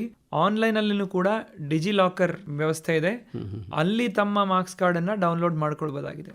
ಅಂಡ್ ಅವರ hall ticket, SATS number, Aadhaar number ಇದರ ಮುಖಾಂತರ ಅವರವರ ಮಾರ್ಕ್ಸ್ ಕಾರ್ಡ್ ಅನ್ನ ಆನ್ಲೈನ್ ಅಲ್ಲೇ ಎನಿ ಟೈಮ್ ಪ್ರಿಂಟ್ ಹಾಕೊಳ್ಬಹುದಾಗಿದೆ ರಿಸಲ್ಟ್ಸ್ ಆದ ನಂತರ. ಸರ್, ಮಾರ್ಚ್ 25ಕ್ಕೆ SSLC ಪರೀಕ್ಷೆ ಶುರು ಆಗ್ತಾ ಇದೆ. ನಮ್ಮ ವಿದ್ಯಾರ್ಥಿಗಳು ಯಾವ ರೀತಿ ಕೇಂದ್ರದಲ್ಲಿ ಬರೆಯುವಂಥ ಸಂದರ್ಭದೊಳಗೆ ಏನೇನು ಸೂಚನೆಗಳನ್ನು ಪಾಲಿಸಬೇಕು ಅನ್ನೋದ್ರ ಬಗ್ಗೆ ಅವರಿಗೆ ಗೈಡ್ಲೈನ್ಸ್ ಕೊಡ್ತೀರಾ ಸರ್? ಈಗ ಸೋಮವಾರ ಅಂದರೆ 25th ಮಾರ್ಚ್ ನಮ್ಮ ಪರೀಕ್ಷೆ ಶುರು ಆಗ್ತದೆ. ಪರೀಕ್ಷೆ ಸಮಯ ಬೆಳಗ್ಗೆ 10:15 ಹಿಡಿದು ಮಧ್ಯಾಹ್ನ 1:15 ಇರುತ್ತೆ. ಒಟ್ಟು 3 ಗಂಟೆ 15 ನಿಮಿಷದ ಅವಧಿಯಲ್ಲಿ ಈ ಒಂದು ಪರೀಕ್ಷೆ ನಡೀತಿದೆ. ಆ್ಯಂಡ್ ಈಗ ಆಲ್ರೆಡಿ ನಾನು ಹೇಳಿದ ಹಾಗೆ ಹಾಲ್ ಟಿಕೆಟ್ನಲ್ಲಿ ಇನ್ಸ್ಟ್ರಕ್ಷನ್ಸ್ನಲ್ಲಿ ಕ್ಲಿಯರ್ ಆಗಿ ಕೊಟ್ಬಿಟ್ಟಿದ್ದೀವಿ. ಎಕ್ಸಾಮ್ ಸೆಂಟರ್ಗೆ ಕನಿಷ್ಠ ಅರ್ಧ ಗಂಟೆ ಮುಂಚೆ ಎಕ್ಸಾಮ್ ಸೆಂಟರ್ನ ತಲುಪೋದು. ಆ್ಯಂಡ್ ಎಕ್ಸಾಮ್ ಶುರುವಾಗ್ಲಿಕ್ಕೆ ಇನ್ನೂ ಅರ್ಧ ಗಂಟೆ ಇದೆ ಅನ್ನುವಾಗ ನಮ್ಮ ಮುಖ್ಯ ಮೇನ್ ಗೇಟ್ನ ನಾವು ಕ್ಲೋಸ್ ಆಗುತ್ತೆ ಎಲ್ಲ ಸೆಂಟರ್ಸ್ನಲ್ಲೂ. ಸೊ ಆದಷ್ಟು ಮುಂಚೆನೇ ತಲುಪೋದು ಒಳ್ಳೆಯದು. ಆ್ಯಂಡ್ ತಮ್ಮ ರೂಮ್ಸ್ ಯಾವ್ದು ಅಲಾಟ್ ಆಗಿದೆ ಅಂತ ಹೊರಗಡೆ ನೋಟಿಸ್ ಬೋರ್ಡ್ನಲ್ಲಿ ಹಾಕಲಾಗಿರುತ್ತೆ. ಅದನ್ನು ಗಮನಿಸ್ಕೊಂಡು ತಮ್ಮ ರೂಮ್ಸ್ಗೆ ಹೋಗಿ ತಮ್ಮ ಅಸೈನ್ ಆಗಿರುವಂತಹ ಟೇಬಲ್ ಮೇಲೆ ರಿಜಿಸ್ಟರ್ ನಂಬರ್ನ ನೋಡಿ ಕೂತ್ಕೊಳ್ಳೋದು. ಮುಂಚೆನೇ ಕುಂತ್ಕೊಂಡು ಅವ್ರಿಗೆ ಬುಕ್ಲೆಟ್ ಕೂಡ ಕೊಡಲಾಗುತ್ತೆ. ಅದನ್ನು ಓಪನ್ ಮಾಡಲ್ಲ ಅವರು ಆಫ್ಕೋರ್ಸ್. 10:15 ಸರಿಯಾಗಿ ಸಮಯಕ್ಕೆ ಬೆಲ್ ಆದ ನಂತರ ಎಕ್ಸಾಮ್ ಶುರು ಆಗುತ್ತೆ. ಆ್ಯಂಡ್ ಎಕ್ಸಾಮ್ ಕಂಪ್ಲೀಟ್ ಆದ ನಂತರವೇ ಒಂದು ವಿದ್ಯಾರ್ಥಿ ಎಕ್ಸಾಮ್ ಸೆಂಟರಿಂದ ಆಚೆಗೆ ಬರೋಕ್ಕೆ ಅವಕಾಶ ಇರುತ್ತೆ. ಜೊತೆಗೆ ಮಧ್ಯದಲ್ಲಿ ಯಾರಾದರೂ ನೀರು ಕುಡಿಬೇಕು ಅಥವಾ ಟಾಯ್ಲೆಟ್ನ ಬಳಸಬೇಕು ಅನ್ನೋ ಪಕ್ಷದಲ್ಲಿ ಅದಕ್ಕೆ ಅವಕಾಶ ಇದೆ, ಅದಕ್ಕೇನು ತೊಂದರೆ ಇಲ್ಲ. ಆ್ಯಂಡ್ ಡಿಜಿಟಲ್ ಸ್ಮಾರ್ಟ್ ವಾಚಸ್ನೆಲ್ಲ ತೊಗೊಂಡು ಹೋಗುವಂತಿಲ್ಲ. ಶಾಲೆಯಲ್ಲೇ ಪ್ರತಿ ಒಂದು ಎಕ್ಸಾಮ್ ಕೊಠಡಿನಲ್ಲಿ ನಾವು ಅನಲಾಗ್ ಕ್ಲಾಕ್ಸನ್ನು ಇಟ್ಟಿದ್ದೇವೆ. ಅಲ್ಲಿರುವಂತಹ ಎಕ್ಸಾಮಿನೇಷನ್ ಸ್ಟಾಫ್ಗಳು ಅವ್ರಗಳ ಹತ್ರ, ಪ್ರತಿ ಕ್ಲಾಸ್ನಲ್ಲಿ ಇರುವಂತಹ ಟೀಚರ್ಸ್ಗಳ ಹತ್ರ ಗಡಿಯಾರ ಇರುತ್ತೆ, ವಾಚ್ ಇರುತ್ತೆ. ಸೊ ಅವ್ರ ಟೈಮ್ನ ಕೇಳ್ಕೊಳ್ಬೋದಿರುತ್ತೆ. ಬಟ್ ಡಿಜಿಟಲ್ ವಾಚಸ್ಗಂತೂ ಅವಕಾಶ ಇಲ್ಲ ಎಕ್ಸಾಮ್ ಹಾಲ್ ಒಳಗೆ. ಸೊ ಇದನ್ನು ಹೊರತುಪಡಿಸಿ ಇನ್ನಿತರೆ ID ಕಾರ್ಡ್ನ ತೊಗೊಂಡು ಹೋಗ್ಬೇಕು. ಸೊ ಈ ರೀತಿ ಇನ್ಸ್ಟ್ರಕ್ಷನ್ಸನ್ನು ಹಾಲ್ ಟಿಕೆಟ್ ಹಿಂದೆನೇ ಪ್ರಿಂಟ್ ಆಗಿರುತ್ತೆ. ಅದರಂತೆ ಪಾಲನೆ ಮಾಡಿಕೊಂಡು ಎಕ್ಸಾಮ್ ಅಟೆಂಡ್ ಮಾಡೋದು ಸೂಕ್ತ. ಕೆಲವೊಂದು ಸಂದರ್ಭದೊಳಗೆ ಏನಾಗ್ತದೆ ಸರ್, ಈಗ ಪರೀಕ್ಷೆ ಬರೆಯುವಂಥ ಸಂದರ್ಭದೊಳಗೆ ರಿಜಿಸ್ಟರ್ ನಂಬರ್, ಅವ್ರದ್ದು ನೋಂದಣಿ ಸಂಖ್ಯೆ ಏನದ ಅದನ್ನು ಕೆಲವೊಮ್ಮೆ ಉತ್ತರ ಪತ್ರಿಕೆಗಳ ಮೇಲೆ ಬರೆದಿರೋದಿಲ್ಲ. ಆಮೇಲೆ ಕೆಲವೊಮ್ಮೆ ID ಕಾರ್ಡ್ ಮರೆತು ಹೋಗುವಂಥದ್ದು, ಆಮೇಲೆ ಹಾಲ್ ಟಿಕೆಟ್ ಮರೆತು ಹೋಗುವಂಥದ್ದು. ಇಂತಹ ಸಂದರ್ಭಗಳಲ್ಲಿ ಯಾವ ರೀತಿಯಾಗಿ ಅವರಿಗೆ ಅನುಕೂಲ ಮಾಡಿಕೊಡುವಂಥ ನಿಟ್ಟಿನೊಳಗೆ ವಿದ್ಯಾರ್ಥಿಗಳಿಗೆ ಯಾವುದೇ ಸ್ಟ್ರೆಸ್ ಆಗಲಾರ್ದಂಗೆ ಯಾವ ರೀತಿ ವ್ಯವಸ್ಥೆ ಇದೆ ಅಂತಂತೀರಿ ಸರ್? ಈಗ ಎಕ್ಸಾಮ್ಸ್ ಶುರು ಆಗೋದು 25th ಅಂತ ಹೇಳಿದೆ. 23 ಅಂದರೆ ಶನಿವಾರದವರೆಗೆ ತರಗತಿಗಳು ಚಾಲು ಇರ್ತವೆ. ಸೊ 23ವರೆಗೆ ಎಲ್ಲ ಮಕ್ಕಳು ಕೂಡ ಶಾಲೆ ಅಟೆಂಡ್ ಮಾಡ್ತಿರ್ತಾರೆ. ಪ್ರಿಪರೇಟರಿ ಹಾಗೂ ಫೈನಲ್ ಎಕ್ಸಾಮ್ ನಡುವೆ ಇರುವಂತಹ ಅವಧಿಯಲ್ಲಿ ಎಲ್ಲ ಟೀಚರ್ಸು ತಮ್ಮ ವಿದ್ಯಾರ್ಥಿಗಳಿಗೆ ಎಲ್ಲ ರೀತಿಯ ಸೂಕ್ತ ಇನ್ಸ್ಟ್ರಕ್ಷನ್ಸ್ನ ಕೊಡ್ತಾರೆ. ಸರ್, ಈಗ ನನ್ನ ಹತ್ರ ಒಂದು ಪ್ರಶ್ನೆ ಇದೆ. ಸುಧೀರ್ ಕಲಬುರಗಿಯಿಂದ ಬರೀತಾ ಇದ್ದಾರೆ. ಮೊದಲೇ ಎಕ್ಸಾಮು ಏಪ್ರಿಲ್ 6ಕ್ಕೆ ಮುಗೀತದೆ ಮತ್ತು ಅದರ ನಂತರ ರಿಸಲ್ಟ್ ಯಾವಾಗ ಬರ್ತದೆ ಅಂತೇಳಿ ಅವ್ರು ಕೇಳ್ತಾ ಇದ್ದಾರೆ. ಅದ್ರ ಜೊತೆಗೆ ಮುಂದಿನ 2ನೇ ಪರೀಕ್ಷೆಗೆ ಯಾವಾಗ ಕಟ್ಟಬೇಕು ಅನ್ನುವಂಥ ವಿಚಾರ, ಆಮೇಲೆ ಎಲ್ಲ ಸಬ್ಜೆಕ್ಟ್ ಕಟ್ಟಬೇಕಾ ಅಥವಾ ಕೆಲವೇ ಸಬ್ಜೆಕ್ಟ್ಗಳನ್ನು ಕಟ್ಟಬಹುದೇ ಅನ್ನುವಂಥದ್ದು. PUC ಕಾಲೇಜುಗಳು ಜೂನ್ನಿಂದ ಶುರು ಆಗ್ತವೆ. ಈ 3 ಪರೀಕ್ಷೆಗಳು ಎಲ್ಲಿ ತನಕ ಮುಗೀತವೆ ಅನ್ನುವಂಥ ಒಂದು ವಿಚಾರ ಕೇಳ್ತಾ ಇದ್ದಾರೆ. ಓಕೆ, ಸೊ PUC ತರಗತಿಗಳು August 1 ಶುರು ಆಗ್ತದೆ ಈ ಬಾರಿ. ಈ ಸಲ August 1 ಶುರು ಆಗ್ತಿದೆ. ಅಂಡ್ 2ನೇ ವಿಚಾರ ಏನಂತ ಹೇಳಿದ್ರೆ, ಇವ್ರೇನ್ ಕೇಳ್ತಿದ್ದಾರೆ, ಈಗ ಮೊದಲನೇ ಎಕ್ಸಾಮ್ ಆದ ನಂತರ 2ನೇ ಎಕ್ಸಾಮ್ ಯಾವ ಅವಧಿಯಲ್ಲಿ ನಡೆಯುತ್ತೆ, ಯಾವಾಗ ಶುರು ಆಗ್ತದೆ 2ನೇ ಎಕ್ಸಾಮ್ ಯಾವಾಗ, ಅಂಡ್ 2ನೇ ಎಕ್ಸಾಮ್ಗೆ ಯಾವಾಗ ನಾವು ಪರೀಕ್ಷೆಗೆ ಕಟ್ಟಬೇಕಾಗುತ್ತೆ, ಪ್ಲಸ್ ರಿಸಲ್ಟ್ಸ್ ಯಾವಾಗ ಅನೌನ್ಸ್ ಆಗುತ್ತೆ. ಈ ಹಿಂದಿನ ಪ್ರಾಕ್ಟೀಸ್ ಏನಿತ್ತು, ನಮ್ಮ ಒಟ್ಟಾರೆ ರಾಜ್ಯದಲ್ಲಿರುವಂತಹ ಲಕ್ಷಾಂತರ ಮಕ್ಕಳು SSLC ಎಕ್ಸಾಮ್ ಬರೆದಿರ್ತಾರೆ. ಮೌಲ್ಯಮಾಪನಕ್ಕೆ ಇಂತಿಷ್ಟು ನಿರ್ದಿಷ್ಟ ಕನಿಷ್ಠ ಒಂದು ಸಮಯಾವಕಾಶ ಬೇಕಾಗುತ್ತೆ. ಅದರಂತೆ ಮೌಲ್ಯಮಾಪನ ಮುಗಿದ ನಂತರ ಆದಷ್ಟು ಬೇಗನೆ ನಾವು ರಿಸಲ್ಟ್ಸ್ ಅನ್ನ ಕೊಡ್ತೀವಿ. ಇಟ್ ಟೇಕ್ಸ್ 1 month's ಟೈಮ್, ಅಂದಾಜು 1 month's ಟೈಮ್ ರಿಸಲ್ಟ್ ಬಂದ ನಂತರ ರಿಸಲ್ಟ್ ಅನ್ನ ನೋಡ್ಕೊಂಡು 2ನೇ ಎಕ್ಸಾಮ್ ಬರಿಬೋದಾ ಇಲ್ವಾ ಅಂತ ಮಕ್ಕಳು ಡಿಸೈಡ್ ಮಾಡ್ತಾರೆ. ಸೊ ಅಷ್ಟರ ಒಳಗಾಗಿ ಫಸ್ಟ್ ಎಕ್ಸಾಮ್ಸ್ ಆದ್ಮೇಲೆ ಸೆಕೆಂಡ್ ಎಕ್ಸಾಮಿನ ಡೀಟೇಲ್ಸ್ ನಾವು ಹಂತವಾಗಿ ಸ್ಲೋ ಆಗಿ ಮಕ್ಕಳಿಗೆ ತಿಳಿಸ್ತಾ ಹೋಗ್ತೀವಿ. ಇವಾಗಲೇ ಒಟ್ಟಿಗೆ ಎಲ್ಲ ಟೈಮ್ ಟೇಬಲ್ಸ್ ಎಲ್ಲವನ್ನು ಬಿಟ್ರೆ ಕನ್ಫ್ಯೂಷನ್ಸ್ ಆಗುತ್ತೆ ಅನ್ನೋ ಒಂದು ಸಾಧ್ಯತೆಗಳಿದಾವೆ. ಅದಕ್ಕಾಗಿ ಎಲ್ಲ ಪ್ಲಾನಿಂಗ್ ಮಾಡ್ಕೊಂಡಿದ್ರು ಸಹ ಫಸ್ಟ್ ಎಕ್ಸಾಮ್ ಸಂಪೂರ್ಣವಾಗಿ ಮುಗಿದ ನಂತರ ಹಂತವಾಗಿ ನೆಕ್ಸ್ಟ್ ಸ್ಟೇಜ್ ಬಗ್ಗೆ ನಾವು ತಿಳಿಸ್ತಾ ಹೋಗ್ತೀವಿ. ಅಂಡ್ PUC ಸೇರ್ಕೊಳ್ಳೋದ್ರ ಬಗ್ಗೆ ಚಿಂತೆ ಮಾಡೋ ಅವಶ್ಯಕತೆ ಇಲ್ಲ. ಆಲ್ 3 ಎಕ್ಸಾಮ್ಸ್ ಬರೆದ ನಂತರವೇ PUC ತರಗತಿಗಳು ಶುರು ಆಗುತ್ತೆ. ಅಂಡ್ ರಿಜಿಸ್ಟ್ರೇಷನ್ ಅಪ್ಲಿಕೇಶನ್ PUCಗೆ ಜಾಯ್ನ್ ಆಗಕ್ಕೆ ಈ ಹಿಂದೆ ಸಪ್ಲಿಮೆಂಟರಿ ಎಕ್ಸಾಮ್ ಪಾಸ್ ಆದವರು ಕೂಡ PUC ಜಾಯ್ನ್ ಆಗ್ತಾ ಇದ್ರು. ಅವ್ರಿಗೆ ಒಂದು ಎಕ್ಸ್ಟ್ರಾ ಟೈಮ್ ಪೀರಿಯಡ್ ನಾವು PUCಗೆ ರಿಜಿಸ್ಟರ್ ಮಾಡಕ್ಕೆ ಕೊಡ್ತಾ ಇದ್ವಿ ಇಷ್ಟು ವರ್ಷನೂ. ಈ ವರ್ಷದಿಂದನೂ ಸೇಮ್ ಮುಂದುವರಿಯುತ್ತೆ. ಸುಧೀರ್ ಅವರೇ, ತಾವು ಏನು ಆಯುಕ್ತರು ಹೇಳಿದ್ರಲ್ಲ ಅದನ್ನ ಕೇಳಿದ್ರಿ ಅಂತ ಹೇಳಿ ನಾವು ಭಾವಿಸ್ತೀವಿ. ತಮಗೆ ಸಮಾಧಾನ ಸಿಕ್ಕಿರ್ಬೋದು ಅಂತ ಹೇಳಿ ಅನ್ಕೋತೀವಿ. ಸರ್, ಈಗ ಎಕ್ಸಾಮ್ ಬರೆಯುವಂಥ ಒಂದು ಸಮಯದೊಳಗೆ ವಿದ್ಯಾರ್ಥಿಗಳಿಗೆ ಯಾವ ರೀತಿ ಒಳ್ಳೆ ಉತ್ತರಗಳನ್ನು ಬರೀಬೇಕು, ಯಾವ ರೀತಿ ನಾವು ಏನು ಓದ್ಕೊಂಡಿರ್ತೀವಿ ಒಂದು ಪ್ರಶ್ನೆಗೆ ಕ್ಲುಪ್ತವಾದಂಥ ಒಂದು ಉತ್ತರ ಯಾವ ರೀತಿ ಬರೀಬೇಕು ಅನ್ನೋದ್ರ ಬಗ್ಗೆ ತಮ್ಮದೇ ಆದಂಥ ಒಂದು ಟಿಪ್ಸ್ ಕೊಡ್ತೀರಿ ಸರ್? ಅಂದರೆ ಈಗ ನಾವು ಮಕ್ಕಳು ಪ್ರತಿದಿನ ಪ್ರಾಕ್ಟೀಸ್ ಮಾಡ್ತಿದ್ದಾರೆ ಸ್ಕೂಲ್ಸ್ನಲ್ಲಿ. ಜನವರಿ ಅಷ್ಟೊತ್ತಿಗೆ ನಾವು ಸಿಲೆಬಸ್ ಮುಗಿಸ್ಬಿಟ್ವಿ. ಸೊ ಜನವರಿಯಿಂದ ಕಂಟಿನ್ಯೂಸ್ ಆಗಿ ಪ್ರತಿದಿನ ಈ ಎಕ್ಸಾಮ್ಗೆ ಅಂತಾನೆ ತಯಾರಿ ಮಾಡ್ತಿದ್ದಾರೆ. ಹೌದು, ರಿವಿಷನ್ ಇರ್ಬೋದು, ಸಣ್ಣ ಸಣ್ಣ ಯೂನಿಟ್ ಟೆಸ್ಟ್ ಇರ್ಬೋದು, ಅಂಡ್ ಸಬ್ಜೆಕ್ಟ್ ವೈಸ್ ಟೆಸ್ಟ್ ಇರ್ಬೋದು, ಇಂಥದನ್ನ ಬರಿತಾ ಪ್ರಾಕ್ಟೀಸ್ ಮಾಡ್ತಿದ್ದಾರೆ.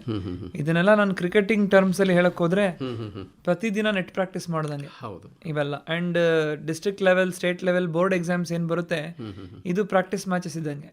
ಸೊ ಈಗ ಆಲ್ರೆಡಿ 2-3 ಪ್ರಾಕ್ಟೀಸ್ ಮ್ಯಾಚಸ್ ಆಡಿದ್ದಾರೆ, ಪ್ರತಿದಿನ ನೆಟ್ ಪ್ರಾಕ್ಟೀಸ್ ಮಾಡಿದ್ದಾರೆ. ಇಷ್ಟೆಲ್ಲ ಮಾಡಿದವರು ಎಕ್ಸಾಮ್ ದಿನ ಪರ್ಫಾರ್ಮ್ ಮಾಡೋಕ್ಕೆ, ಅವ್ರು ಚೆನ್ನಾಗಿ ಪರ್ಫಾರ್ಮ್ ಮಾಡಬೇಕು ಅಂತ ಅಂದ್ರೆ ಒಂದೇ ವಿಚಾರನ ಹೇಳಕ್ ಇಷ್ಟಪಡ್ತೀನಿ. ಅವತ್ತಿನ ದಿನ ಅವರು ಸ್ಟ್ರೆಸ್ ಅನ್ನ ತಗೊಳ್ಬಾರ್ದು.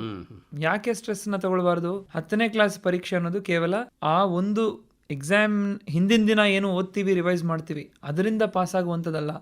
ಕಳೆದ 1 ವರ್ಷದಿಂದ ಏನು ಓದ್ಕೊಂಡು ಬಂದಿದ್ದೀವಿ, ಕಳೆದ 1 ವರ್ಷದಿಂದ ಎಷ್ಟು ಟೆಸ್ಟ್ಗಳು ಬರ್ದಿದ್ದೀನಿ, ಎಷ್ಟು ಪಾಠಗಳನ್ನ, ತರಗತಿಗಳನ್ನ ಅಟೆಂಡ್ ಮಾಡಿದ್ದೀನಿ, ಎಷ್ಟು ರಿವಿಷನ್ಸ್ ಮಾಡಿದ್ದೀನಿ, ಇದನ್ನೆಲ್ಲ ಪ್ರತಿ ಸ್ಟೂಡೆಂಟ್ ತಲೆಯಲ್ಲಿ ಇಟ್ಕೊಳ್ಬೇಕು. ಆ್ಯಂಡ್ ಭಯ ಪಡಬಾರ್ದು. ಎಕ್ಸಾಮ್ನಲ್ಲಿ ಡೆಫಿನೆಟ್ಲಿ ಏನೋ ಕ್ವೆಶನ್ ಪೇಪರ್ ನಾವು ನೋಡಿದಾಗ ಡೆಫಿನೆಟ್ಲಿ ಆನ್ಸರ್ಸ್ ತಲೆಗೆ ಬಂದೇ ಬರುತ್ತೆ. ಇಷ್ಟೆಲ್ಲ ಪ್ರಾಕ್ಟೀಸ್ ಮಾಡಿದ ನಂತರ ಧೈರ್ಯವಾಗಿ ಬರಿಬೇಕು. ಒಂದೇ ಅಡಿಷನಲ್ ನನ್ನ ಕಡೆಯಿಂದ ಒಂದು ಸಣ್ಣ ಎಲ್ರಿಗೂ ಟಿಪ್ ಅಂತ ಹೇಳಿದ್ರೆ, ಟೈಮ್ ಮ್ಯಾನೇಜ್ಮೆಂಟ್ ಮುಖ್ಯ. ಸೊ 3 hours ಇರುತ್ತೆ, 100 ಮಾರ್ಕ್ಸ್ ಇರುತ್ತೆ. ಸೊ ಪ್ರತಿ ಸೆಕ್ಷನ್ ಅನ್ನು ನಾನು ಎಷ್ಟು ಅವಧಿಯಲ್ಲಿ ಮುಗಿಸ್ಬೇಕು ಅಂತ ಪ್ರಿಪರೇಟರಿ ಎಕ್ಸಾಮ್ಸ್ ಟೈಮ್ನಲ್ಲೇ ಪ್ಲಾನ್ ಮಾಡಬೇಕು. ಇವಾಗಲೇ ಸರಿಯಾದ ಅವಕಾಶ. ಅಂಡ್ ದೆನ್ ಕೆಲವು ಕಷ್ಟದ ಪ್ರಶ್ನೆಗಳು ಸಿಕ್ಬೋದು. ಅಯ್ಯೋ ಕಷ್ಟದ ಪ್ರಶ್ನೆ ಬಂದ್ಬಿಡ್ತಲ್ಲ ಅಂತ ತಲೆ ಮೇಲೆ ಕೈ ಹೊತ್ಕೊಬಿಡೋದು, ಟೆನ್ಷನ್ ಆಗ್ಬಿಡೋದು.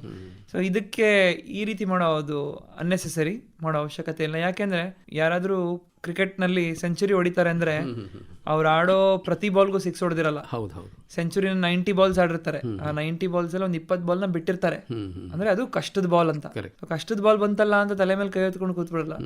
ಸೊ ಅದೇ ರೀತಿಯಲ್ಲಿ ಎಕ್ಸಾಮ್ ನಲ್ಲಿನೂ ಕೂಡ ಕಷ್ಟದ ಕ್ವೆಶನ್ಸ್ ಬಂದ್ರೆ ತಲೆ ಕೆಡಿಸ್ಕೊಳ್ಬಾರ್ದು. ಸುಲಭದ ಕ್ವೆಶನ್ಸ್ ಇದ್ದೇ ಇರುತ್ತೆ, ಅದು ತುಂಬಾ ಚೆನ್ನಾಗಿ ಆನ್ಸರ್ಸ್ ಬರಿಬೇಕು. ಅದಕ್ಕೆ ಮೊದಲು ಸುಲಭದ ಕ್ವೆಶನ್ ಬರ್ಕೊಂಡ್ರೆ ಒಂದ್ ಸ್ವಲ್ಪ ಸ್ಟ್ರೆಸ್ ಫ್ರೀ ಆಗ್ತೀವಿ. ಹೋಗ್ತಾ ಆನ್ಸರ್ ಪೇಪರ್ ತಗೊಂಡು ಆನ್ಸರ್ ಮಾಡ್ತಾ ಸುಲಭದ ಪ್ರಶ್ನೆ ಇದ್ರೆ ಚೆನ್ನಾಗಿ ಆನ್ಸರ್ ಮಾಡ್ತಾ, ಕಷ್ಟದ ಪ್ರಶ್ನೆ ಇದ್ರೆ ಎದೆಗುಂದದೆ ಏನ್ ಗೊತ್ತಿದೆ ಅದನ್ನ ಬರ್ದ್ಬಿಟ್ಟು ಮುಂದೆ ಹೋಗ್ತಾ ಇರೋದು ಒಳ್ಳೇದು. ಸರ್, ತಾವು ಕ್ರಿಕೆಟದ್ದು ಬಹಳಷ್ಟು ಉದಾಹರಣೆಗಳನ್ನು ಕೊಟ್ರಿ. ತಾವು ಕೂಡ ಕ್ರಿಕೆಟ್ ಆಡ್ತೀರಿ ಸರ್? ನಾನು ಹೌದು, ಕ್ರಿಕೆಟ್ ಆಡ್ತೀನಿ. ಎಲ್ಲೆಲ್ಲಿ ಆಡಿದ್ರಿ ಸರ್? ಯಾವ ಲೆವೆಲ್ನಲ್ಲಿ ಆಡಿದ್ರಿ ಸರ್? ಕಾಲೇಜ್ ಡೇಸ್ನಲ್ಲಿ ಯೂನಿವರ್ಸಿಟಿ ಲೆವೆಲ್ವರೆಗೂ ಆಡಿದ್ದೀನಿ. ಸೊ ಅದರ್ವೈಸ್ ಆಲ್ಸೋ ಕ್ರಿಕೆಟ್ ಅಂದ್ರೆ ಸ್ವಲ್ಪ ಹೆಚ್ಚು ಪ್ರೀತಿ ಇದೆ ಮುಂಚೆ. ಸಂತೋಷ. ಬಹಳಷ್ಟು ಜೀವನದ ಪಾಠಗಳನ್ನು ಕಲ್ಸ್ಕೊಟ್ಟಿದೆ. As part of a team ಆಡಿದಾಗ ಬಹಳಷ್ಟು ವಿಚಾರಗಳನ್ನ, any sport for that matter, cricket ಅಷ್ಟೇ ಅಂತಲ್ಲ, ಎನಿ ಸ್ಪೋರ್ಟ್ ತುಂಬಾ ಲೈಫ್ ಲೆಸನ್ಸ್ ನ ಕಳಿಸುತ್ತೆ, ಸ್ಪೋರ್ಟಿವ್ನೆಸ್ ನ ಕೊಡುತ್ತೆ. ಅದಕ್ಕಾಗಿ ನಾನು ಎನ್ಕರೇಜ್ ಮಾಡ್ತೀನಿ ಜಾಸ್ತಿ ಸ್ಪೋರ್ಟ್ಸ್ ನ ಎಲ್ಲರೂ ಕೈಗೆತ್ಕೊಳ್ಳೋಕೆ.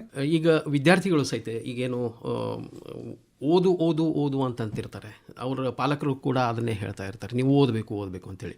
ಆಟದ ಕಡೆ ಯಾರು ಬಹಳಷ್ಟು ಲಕ್ಷ್ಯ ಕೊಡಂಗಿಲ್ಲ, ಅಂಥವ್ರಿಗೆ ತಾವೇನು ಹೇಳ್ತೀರಿ ಸರ್? ಇವಾಗ ಎಕ್ಸಾಮ್ ಇದೆ, ಈ ತಿಂಗಳು ಲಕ್ಷ್ಯ ಕೊಡಬೇಡಿ ಅಂತಾನೆ ನಾನು ಹೇಳ್ತೀನಿ. ಈ ಸಲ ಆಯ್ತು, ಈಗ ಆಯ್ತು.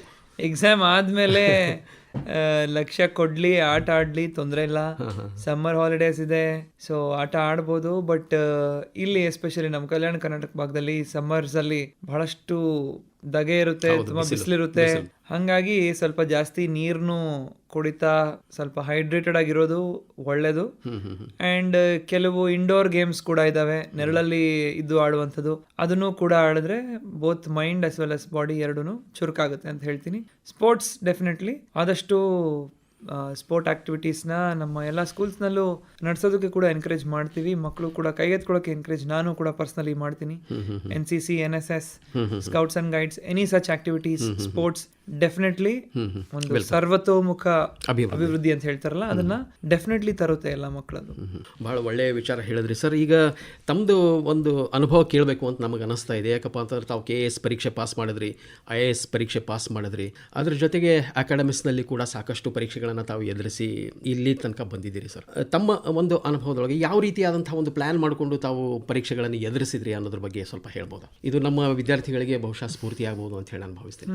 ಯಾವುದೇ ಪರೀಕ್ಷೆ ಆದ್ರೂ ನಮಗೆ ಎರಡು ಈಗ ಒಂದು ಕಾರ್ಗೆ ಅಥವಾ ಬಸ್ಗೆ ಹೆಂಗೆ ಎರಡು ಕಡೆ ಗೈಡಿಂಗ್ ಲೈಟ್ ಇರುತ್ತೋ ಅದೇ ರೀತಿ ನಮ್ಮ ಎಕ್ಸಾಮ್ ಅನ್ನೋ ಒಂದು ಪಯಣ ಮಾಡೋಕೆ ಅಂತ ಯಾವ ಒಂದು ವೆಹಿಕಲ್ ನಾವು ಹತ್ತಿರ್ತೀವಿ ಅಲ್ಲೂ ಎರಡು ಗೈಡಿಂಗ್ ಲೈಟ್ ಇರುತ್ತೆ.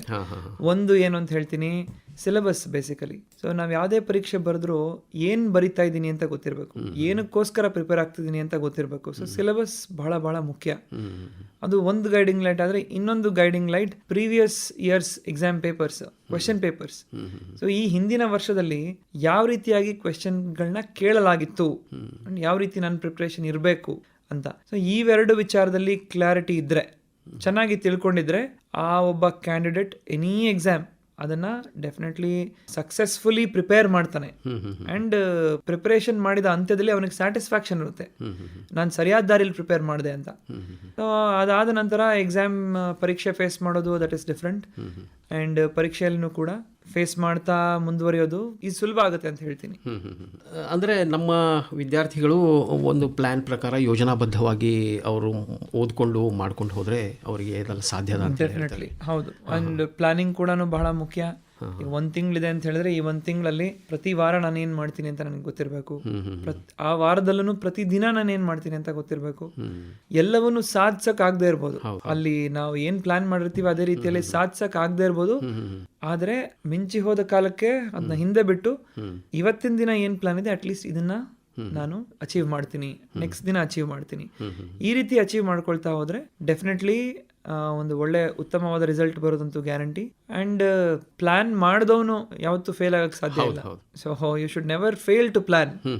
Okay, you may fail after planning, that is different, but you should never fail to plan ಅಂತ ಹೇಳ್ತೀನಿ ಸರ್. ಈಗ ತಮ್ಮ ಒಂದು ಕರಿಯರ್ನಲ್ಲಿ ಯಾವಾಗಾದರೂ ಹಿನ್ನಡೆ ಉಂಟಾಗಿತ್ತಾ ಸರ್? ಪರೀಕ್ಷೆ ಬರೆಯುವಂಥ ಒಂದು ಸಂದರ್ಭದೊಳಗೆ ಹಿನ್ನಡೆಯಾಗಿ ಮತ್ತೆ ಅದ್ರ ಮೇಲೆ ಸಾಕಷ್ಟು ಅಧ್ಯಯನ ಮಾಡಿ ಮತ್ತೆ ಯೋಜನೆ ಮಾಡಿ ಮುಂದುವರಿಯೋದಂಥದ್ದು, ಮುಂದೆ ಅದರೊಳಗೆ ಸಕ್ಸಸ್ ಆಗಿರುವಂಥದ್ದು? ಅಫ್ಕೋರ್ಸ್ ಹೌದು. ನಾನು ಈಗ ನನ್ನ ಈ IAS ಆಗುವ ಮುಂಚೆ UPSC ಪರೀಕ್ಷೆ, UPSC 6 ಅವಕಾಶಗಳನ್ನ ಕೊಡುತ್ತೆ ಒಟ್ಟು. ನಾನು ನನ್ನ ಎಕ್ಸಾಮ್ನ ಪಾಸ್ ಮಾಡಿ ಅಂತಿಮವಾಗಿ ನಾನು IAS ಹುದ್ದೆಗೆ ಏರಕ್ಕೆ ಸಾಧ್ಯವಾಗಿದ್ದು ನನ್ನ 6ನೇ ಅಟೆಂಪ್ಟ್ ಒಳಗೆ. ಸೊ ನಾನು 5 ಬಾರಿ ನಾನು ಫೇಲ್ ಆಗಿದ್ದೇನೆ IAS ಆಗಕ್ಕೆ. ಸೊ ನಾನು 5 ಬಾರಿ ಫೇಲ್ ಆದಾಗ, ಪ್ರತಿಯೊಂದು ಬಾರಿ ಫೇಲ್ ಆದಾಗ್ಲೂ ಒಂದು ಹೊಸ ಲೆಸನ್ಗಳನ್ನ ಕಲಿತಾ ಮುಂದುವರೆದಿದ್ದೇನೆ. ಸೊ ಆ ಒಂದು ಲೆಸನ್ ಕಲ್ತಿಲ್ಲ ಅಂದರೆ ಎಕ್ಸ್ಪೀರಿಯನ್ಸ್ ವೇಸ್ಟ್ ಆಗುತ್ತೆ. You should always learn from your experience. ಹಂಗಾಗಿ ಸೊ ಪ್ರತಿಯೊಂದು ಫೇಲ್ಯೂರ್ನಿಂದನೂ ಹೊಸ ಪಾಠಗಳನ್ನ ಕಲ್ತಿದ್ದೇನೆ. ಅಲ್ಟಿಮೇಟ್ಲಿ 6ನೇ ಬಾರಿ ಪಾಸ್ ಆದ ಸಂದರ್ಭದಲ್ಲಿ ಅರಿವಾದಂತಹ ಒಂದು ವಿಚಾರ ಅಂತ ಹೇಳಿದ್ರೆ, IAS ಪರೀಕ್ಷೆ ಎಸ್ಪೆಷಲಿ ಯಾವುದೇ ಪರೀಕ್ಷೆ ಇರ್ಬೋದು, ಕೇವಲ ಹಾರ್ಡ್ ವರ್ಕ್ ಮತ್ತೆ ಸ್ಮಾರ್ಟ್ ವರ್ಕ್ ಇಂದ ಪಾಸ್ ಆಗಕ್ಕೆ ಸಾಧ್ಯ ಇಲ್ಲ. ಸ್ವಲ್ಪ ತಪಸ್ಸು ಮಾಡಬೇಕಾಗುತ್ತೆ. ತಪಸ್ಸು ಅಂದ್ರೆ ಸ್ವಲ್ಪ ಸ್ಯಾಕ್ರಿಫೈಸ್ಗಳನ್ನ ಮಾಡಬೇಕಾಗುತ್ತೆ. ಅಂದ್ರೆ ಫ್ರೆಂಡ್ಸ್ ಜೊತೆ ವೇಸ್ಟ್ ಮಾಡುವಂತಹ ಸಮಯ ಇರ್ಬೋದು, ಅಥವಾ ನಾವೊಬ್ಬರೇ ಇದ್ದಾಗ್ಲೂ ವೇಸ್ಟ್ ಮಾಡುವಂತಹ ಬಹಳ ವಿಚಾರಗಳಿದ್ದಾವೆ. ಫೋನು, ಇಂಟರ್ನೆಟ್, ಎಟ್ಸೆಟ್ರಾ, ಇಂಥದ್ನೆಲ್ಲ ತ್ಯಾಗ ಮಾಡೋದಿರ್ಬೋದು. ಬಹಳಷ್ಟು ತ್ಯಾಗಗಳನ್ನ ಮಾಡಿದ್ರಷ್ಟೇ ಯಾವುದೇ ಪರೀಕ್ಷೆ ಆದ್ರೂ ಡೆಫಿನೆಟ್ಲಿ ಪಾಸ್ ಆಗ್ತೀವಿ ಅಂತ ಹೇಳ್ತೀನಿ.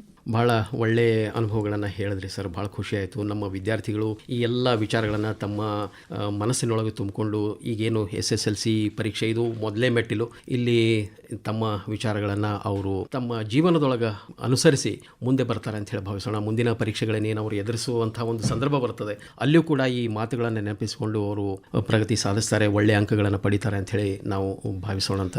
ತಾವು ತಮ್ಮ ಅನುಭವಗಳನ್ನು ಇಲ್ಲಿ ತನಕ ಹೇಳಿದ್ರಿ. ಅದರ ಜೊತೆಗೆ ಇವತ್ತು ಏನು ಸನ್ನಿವೇಶ ಇದೆ, ಬದಲಾದಂಥ ಒಂದು SSLC ಪರೀಕ್ಷಾ ವಿಧಾನಗಳೇನದಾವೆ ಅದರ ಬಗ್ಗೆ ಸಾಕಷ್ಟು ವಿವರವಾದಂಥ ಒಂದು ಮಾಹಿತಿಯನ್ನು ನಮ್ಮ ಎಲ್ಲ ವಿದ್ಯಾರ್ಥಿಗಳಿಗೆ ಮತ್ತು ಪಾಲಕರಿಗೂ ಕೂಡ ತಾವು ಗುರುಗಳಿಗೆ, ಟೀಚರ್ಗಳಿಗೆ ಕೂಡ ತಾವು ಮಾಡಿಕೊಟ್ಟಿದ್ದೀರಿ.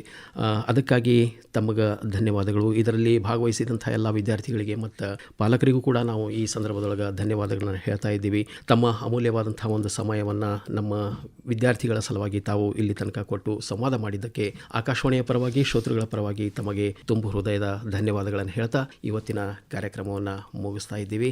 ನಮಸ್ಕಾರಗಳು. ಧನ್ಯವಾದಗಳು. Thank you.